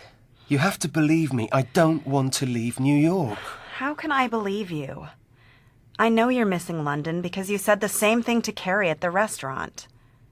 Look, Rob, I'd like to know what you really want. What do you mean? When you and Paul were together, it was like you were a different person. You know what Paul's like. What was I meant to do? But that isn't the kind of life I want anymore. I'm not like that. I know you're not. But I wonder if you really want to be here. I wonder if... Jenny, what is it? Forget it. Jenny, what are you worrying about? I don't know if this is going to work out. You're not serious. I'm just not sure if we want the same things anymore. That's crazy. Jenny, oh. Good morning, Rob. Don? I need a word. Can you tell me what you decided at the last meeting? Right away, Don. Rob was just leaving.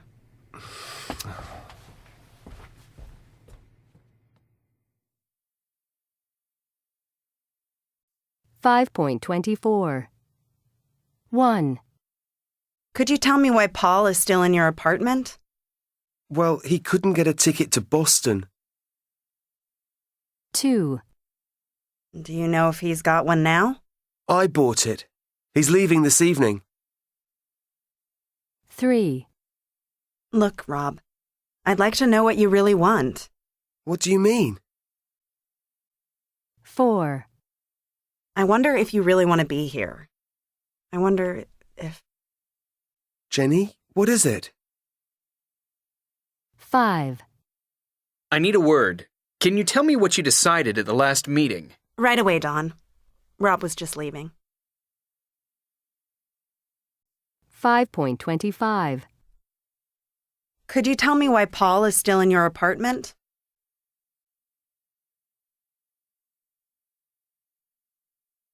Do you know if he's got one now? I'd like to know what you really want.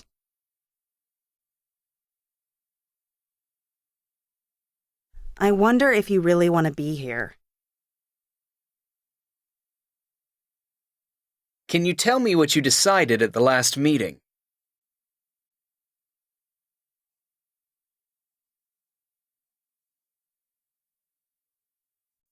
(5.26)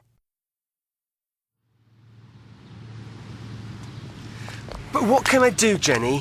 What can I say to convince you I'm serious? I don't know, Rob. Wait. What Paul said just isn't true. It isn't just what Paul said. It's obvious you want to go back. Of course I miss London, but I love my life here. What proof do you want of my commitment to New York? To you? To everything? I don't know. There must be something I can do. Look, we're going to see my parents later. I don't want us to be late. We won't be late. And I won't forget the chocolates this time either. Well, that's a start, I guess. But Jenny, we need to talk about this. We don't have time to discuss it now. Jenny! What is it? What if I proposed to you? Proposed? That's right. Proposed. Like, will you marry me? Exactly. On one knee? I can do that. So, what would you say? Rob, stop it. It's embarrassing. Tell me. Are you for real? Yes, I am, actually. What about you? Yes.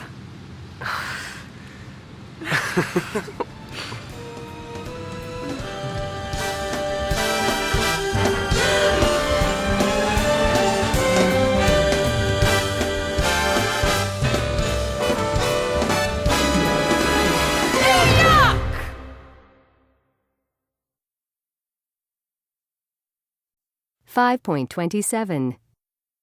It's obvious you want to go back. Of course I miss London, but I love my life here.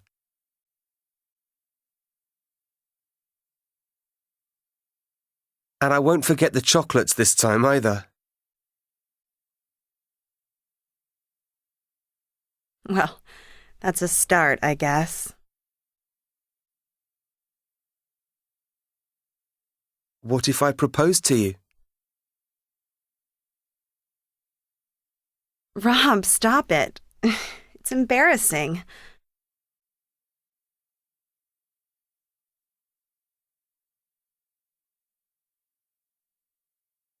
(5.28) 1.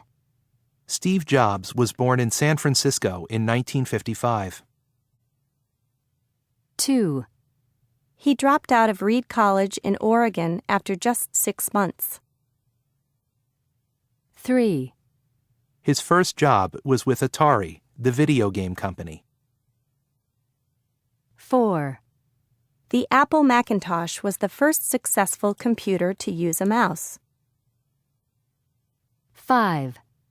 He co-founded Pixar in 1986, the company that produced Toy Story. 6. He died of cancer of the pancreas in 2011. 7. He was only 56 years old when he died. 5.29. 1. Julia's the woman who works in the office with me. It's a self-help book that teaches you how to relax. That's the house where I was born. 2. Is Frank the man whose brother plays for the Lakers? It's a plant whose leaves change color in spring. 3. I just got a text from the girl I met on the flight to Paris. This is the new phone I bought yesterday. 5.30. This painting, which was painted in 1860, is worth millions of dollars. Last week I visited my aunt, who's nearly 90 years old. Burford, where my grandfather was born, is a beautiful little town. My neighbor, whose son goes to my son's school, has just remarried. 5.31. Barbie. Until the late 1950s, most American girls played with baby dolls, which often limited their imaginations to mother or caregiver roles. At around the same time, Ruth Handler noticed that her preteen daughter was playing with paper dolls, giving them adult roles such as actresses or secretaries. On a trip to Europe, Ruth saw an adult-figured doll in Germany and brought several of them back to the U.S. Handler had the idea that girls could expand their imagination and play acting roles with a doll that looked like an adult. So she and engineer Jack Ryan redesigned the doll for the U.S. market and called her Barbie, after Ruth's daughter, Barbara. The first Barbie dolls were produced in 1959 and sold over 350,000 in the first year. Barbie is still popular today, and billions have been sold around the world since 1959. Mattel Inc., the company that produces Barbie, reports that 90% of American girls between the ages of 3 and 10 have a Barbie doll. The Chrysler Building. The Chrysler Building has been one of the most iconic New York City landmarks since it was completed in 1930. Architect William Van Allen designed the Art Deco building for Walter P. Chrysler, who owned the automobile company Chrysler Corporation. In fact, Van Allen modeled many of the building's decorative features using Chrysler car parts as inspiration. For example, the decorations on the outside of the building for the 31st floor are fashioned after engine parts from a 1929 Chrysler car. Today, the Chrysler Building is still considered one of the best examples of Art Deco architecture in the U.S. In fact, it was voted New York City's favorite building in 2005 by Skyscraper Museum. In addition, the building appears regularly in movies and TV shows that film in New York City.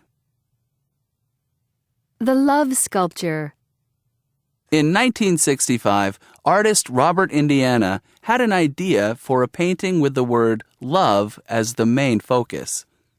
He decided to break the word up into 2 lines, putting the L-O on top of the V-E. He then tilted the O a little, and an iconic American design was born. In fact, it became so popular that the Museum of Modern Art and the United States Postal Service asked Indiana to create versions of his love painting for cards and stamps. In the early 1970s, Indiana made a series of love sculptures for display in public parks.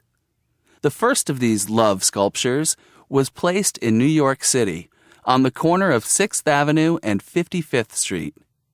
Additional love sculptures were placed in New Orleans, Philadelphia, Vancouver, Tokyo, and Singapore, as well as many other cities. Unfortunately, Indiana didn't make much money from his love paintings and sculptures. He never signed his paintings or applied for copyright, so he didn't have legal protection against the many imitations of his work. Air Jordan Sneakers. When Michael Jordan started playing basketball for the Chicago Bulls in 1984, he had special Nike sneakers designed for him by Peter Moore.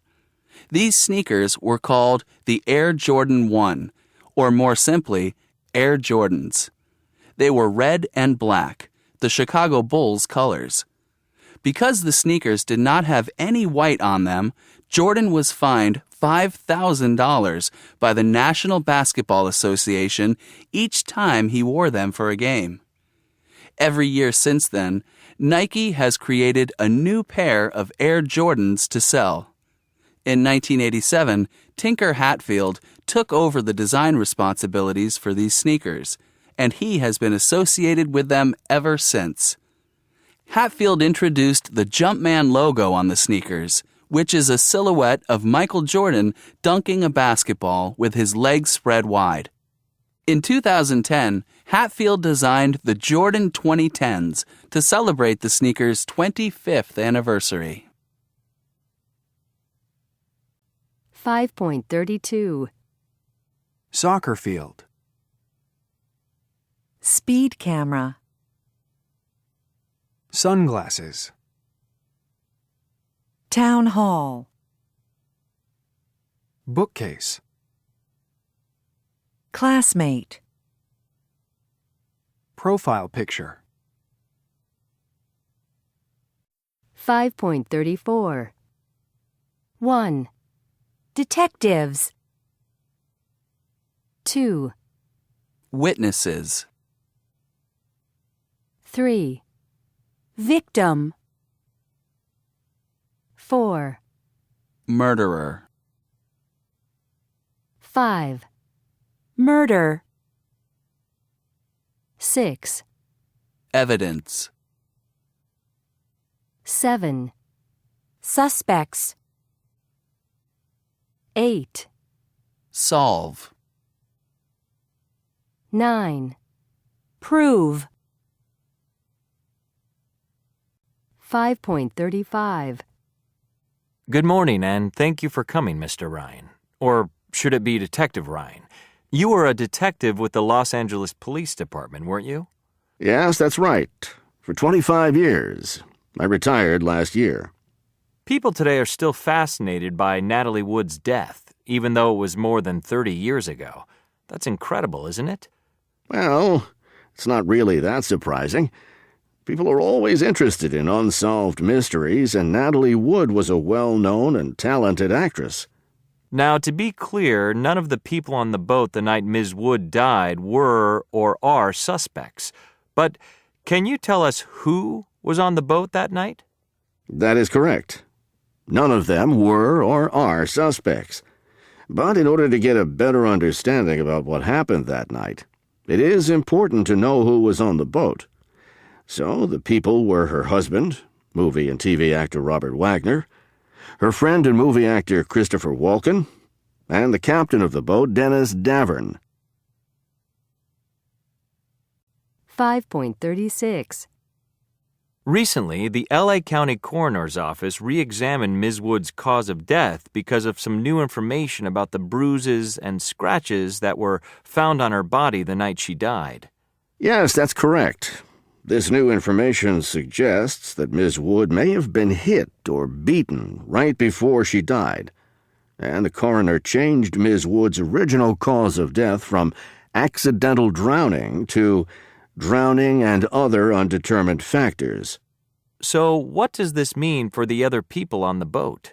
Officially, it doesn't mean anything for them. They still aren't suspects. And you don't think they're suspects, do you? No, I don't. I don't think any of them can be considered suspects without some kind of convincing evidence. Well, what about Robert Wagner? There are reports that he was jealous of his wife's friendship with Mr. Walken. Well, yes. Mr. Wagner wrote in his book, Pieces of My Heart, that he was jealous of the relationship, and that he and Mr. Walken argued that night on the boat. But that doesn't make him a suspect. And Christopher Walken, Ms. Wood's friend and co-star? Mr. Walken has remained mostly silent about what happened that night, but he has talked to the police. The boat captain changed his story about what happened that night, didn't he? That he originally lied to police the night Natalie died. Yes, Mr. Davern told a TV news program that he lied about the events of that night. He now says that Mr. Wagner and Ms. Wood had an argument, and that Ms. Wood went missing shortly after. Mr. Davern also claims that Mr. Wagner delayed contacting the police, implying that Mr. Wagner was responsible for Ms. Wood's death. Do you believe the captain's new story? Well, no. I think the timing of his news story is suspicious, since he released it so close to the 30-year anniversary of her death. I think he was looking to make some money by bringing this sad story back into the news. So, what do you think happened that night? I can't tell you, because I don't know. So you don't think we'll ever solve the mystery? No, I wouldn't say that. I think one day the mystery will be solved. Some new evidence will appear, and we'll be able to say that Natalie Wood's mysterious death is finally solved. But right now, it's still a mystery, and people like a good mystery. 5.37. 1. You were a detective with the Los Angeles Police Department, weren't you? 2. That's incredible, isn't it? 3. And you don't think they're suspects, do you? 4. The boat captain changed his story about what happened that night, didn't he? 5.38. It's cold today, isn't it? She isn't here today, is she? You're Peruvian, aren't you? You aren't angry, are you? They live in Ankara, don't they? They don't like pizza, do they? The game ends at 8 o'clock, doesn't it? Lucy doesn't eat meat, does she? Your sister worked in the U.S., didn't she? You didn't like the movie, did you? We've met before, haven't we? Mike hasn't been to Beijing before, has he? You'll be okay, won't you? You won't tell anyone, will you? You'd go on vacation with me, wouldn't you? Sue wouldn't quit her job, would she? 5.39. Your last name's Jones, isn't it? Yes, it is. And you're 27, aren't you? Yes, that's right. You weren't at home last night at 8 o'clock, were you? No, I wasn't. I was at the movie theater. But you don't have any witnesses, do you? Yes, I do. My wife was with me. Your wife wasn't with you, was she? How do you know? Because she was with me at the police station. We arrested her yesterday. 5.40. 1. Your last name's Jones, isn't it? 2. And you're 27, aren't you? 3. You weren't at home last night at 8 o'clock, were you? 4. But you don't have any witnesses, do you? 5. Your wife wasn't with you, was she? 5.41. The Case for the Defense by Graham Greene. Part 1. It was the strangest murder trial I have ever attended.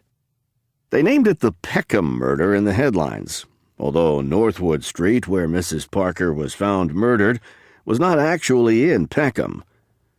The prisoner was a well-built man with bloodshot eyes. An ugly man, one you wouldn't forget in a hurry, and that was an important point. The prosecution intended to call 4 witnesses who hadn't forgotten him and who had seen him hurrying away from the little red house in Northwood Street. At 2 o'clock in the morning, Mrs. Salmon, who lived at 15 Northwood Street, had been unable to sleep. She heard a door shut, and so she went to the window and saw Adams, the accused, on the steps of the victim's house. He had just come out, and he was wearing gloves. Before he moved away, he had looked up at her window. Henry McDougal, who had been driving home late, nearly ran over Adams at the corner of Northwood Street because he was walking in the middle of the road looking dazed.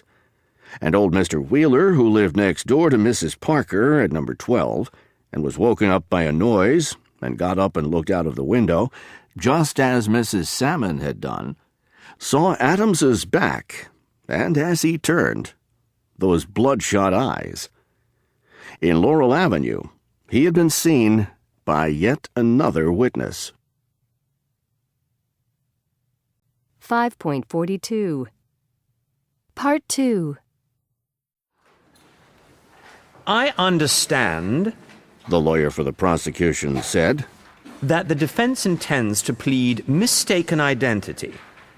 Adam's wife will tell you that he was with her at 2 a.m. on February the 14th. However, after you have heard the witnesses for the prosecution and examined carefully the features of the prisoner, I don't think you will be prepared to admit the possibility of a mistake. Mrs. Salmon was called again. She was the ideal witness with her slight Scottish accent and her expression of honesty and kindness. There was no malice in her, and no sense of importance.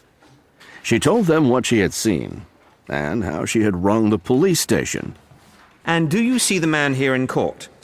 She looked straight at the big man in the dock, who stared hard at her with his bloodshot eyes, without emotion. Yes, she said. There he is. You are quite certain? She said simply, I couldn't be mistaken, sir. Thank you, Mrs. Salmon. The lawyer for the defense began to cross-examine Mrs. Salmon. Now, Mrs. Salmon, you must remember that a man's life may depend on your evidence. I do remember it, sir. Is your eyesight good? I've never had to wear spectacles, sir. You're 55 years old, aren't you? 56, sir. And the man you saw was on the other side of the road. Is that right? Yes, sir, he was. And it was 2 o'clock in the morning. You must have remarkable eyes, Mrs. Salmon. No, sir. There was moonlight. And when the man looked up, he had the lamplight on his face. And you have no doubt whatever that the man you saw is the prisoner? None whatever, sir. It isn't a face you can easily forget.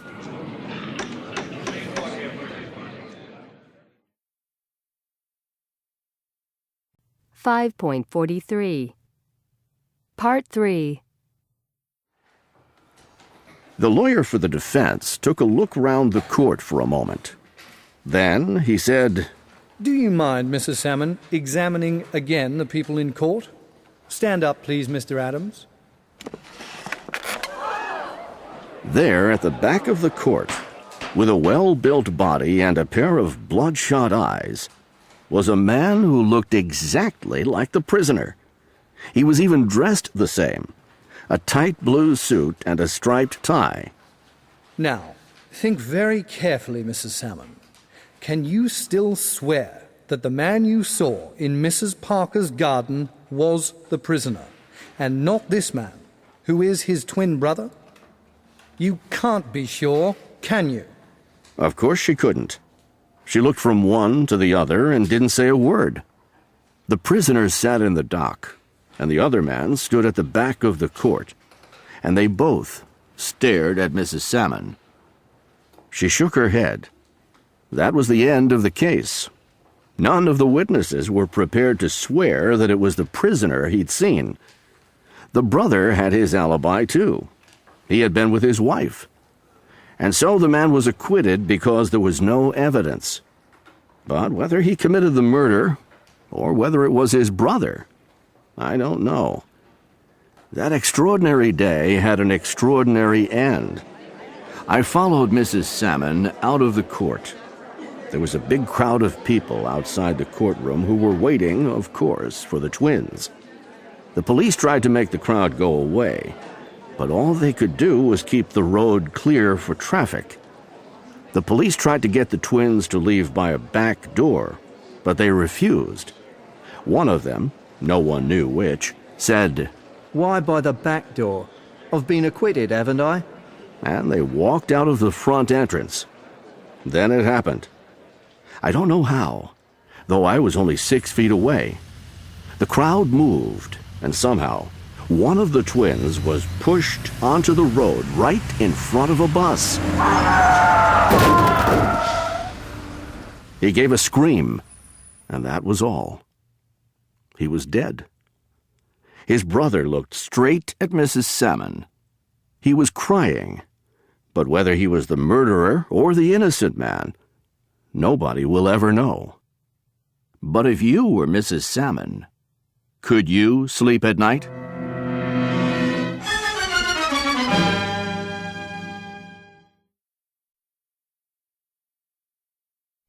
(5.44) Writer. Have you ever helped a stranger or been helped by a stranger? Yes. One time I saw somebody have their phone stolen, and I ran after the guy and retrieved the cell phone. Elizabeth. Do you think we rely too much on technology? Yes. Why? Because technology often breaks, and then you don't have the skills that you need to deal with the situation. Are there any gadgets you just couldn't live without? I couldn't live without my hairdryer. Sean. Do you like detective or mystery novels or TV series? I do, yes. Do you have a favorite author or detective? I do like Raymond Chandler and Philip Marlowe character. Do you usually guess who the murderer is? I don't, but I don't usually try to. I think I quite like just to wait and find out what happens. Isabel. Do you have a favorite designer? I think my favourite designer is Alexander McQueen, who's a clothing designer, though it's too expensive so I can't buy any of the clothes, but I like looking at pictures of them. Why do you like his clothes? Because they are very, very unusual and they use lots of very interesting materials and they're different designs, they're not just using designs from the past. Giles. Do you think you are generally a lucky person? Yes, I suppose I think I possibly am a lucky person. I certainly wouldn't count myself as unlucky, but I haven't won the lottery yet, but I'm enjoying life and I think that's possibly as lucky as you can hope to be. Can you think of a time when you've been really lucky? Yes, I was very lucky when I was on holiday in Australia and I was due to catch my flight back to England, but I turned up a day late and I'd missed it. But luckily there was one spare space on the plane leaving that day and they were able to put me on it. 5.45. Be, was, were, been. Beat, beat, beaten. Become, became, become. Begin, began, begun. Bite, bit, bitten. Break, broke, broken. Bring, brought, brought. Build, built, built. Buy, bought, bought. Can, could. Catch, caught, caught. Choose, chose, chosen. Come, came, come. Cost, cost, cost. Cut, cut, cut. Do, did, done.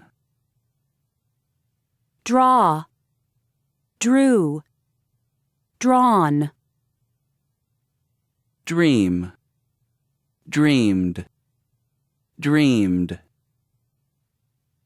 Drink, drank, drunk. Drive, drove, driven.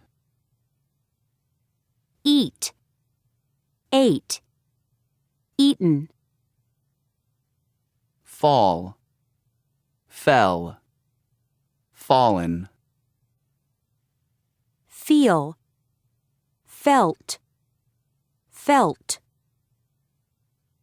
Find, found, found. Fly, flew, flown. Forget, forgot, forgotten. Get, got, gotten. Give, gave, given. Go, went, gone. Grow, grew, grown. Hang, hung, hung. Have, had, had. Hear, Heard. Heard. Hit. Hit. Hit. Hurt. Hurt. Hurt. Keep. Kept. Kept. Know. Knew. Known. Learn. Learned. Learned. Leave. Left. Left. Lend. Lent. Lent. Let. Let. Let. Lie. Lay. Lane. Lose. Lost. Lost. Make. Made. Made. Mean. Meant. Meant. Meet. Met. Met. Pay. Paid. Paid. Put. Put. Put. Read. Read. Read. Ride. Rode. Ridden. Ring. Rang. Rung. Run. Ran. Run. Say. Said. Said. See. Saw. Seen. Sell. Sold. Sold. Send. Sent. Sent. Set. Set. Set. Shine. Shone. Shown. Shut. Shut. Shut. Sing. Sang. Sung. Sit. Sat. Sat. Sleep. Slept. Slept. Speak. Spoke. Spoken. Spend. Spent. Spent. Stand. Stood. Stood. Steal. Stole. Stolen. Swim. Swam. Swum. Take. Took. Taken. Teach. Taught. Taught. Tell. Told. Told. Think. Thought. Thought. Throw. Through. Thrown. Understand. Understood. Understood. Wake. Woke. Woken.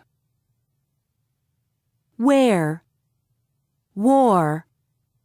Worn. Win. Won. Won. Write. Wrote. Written.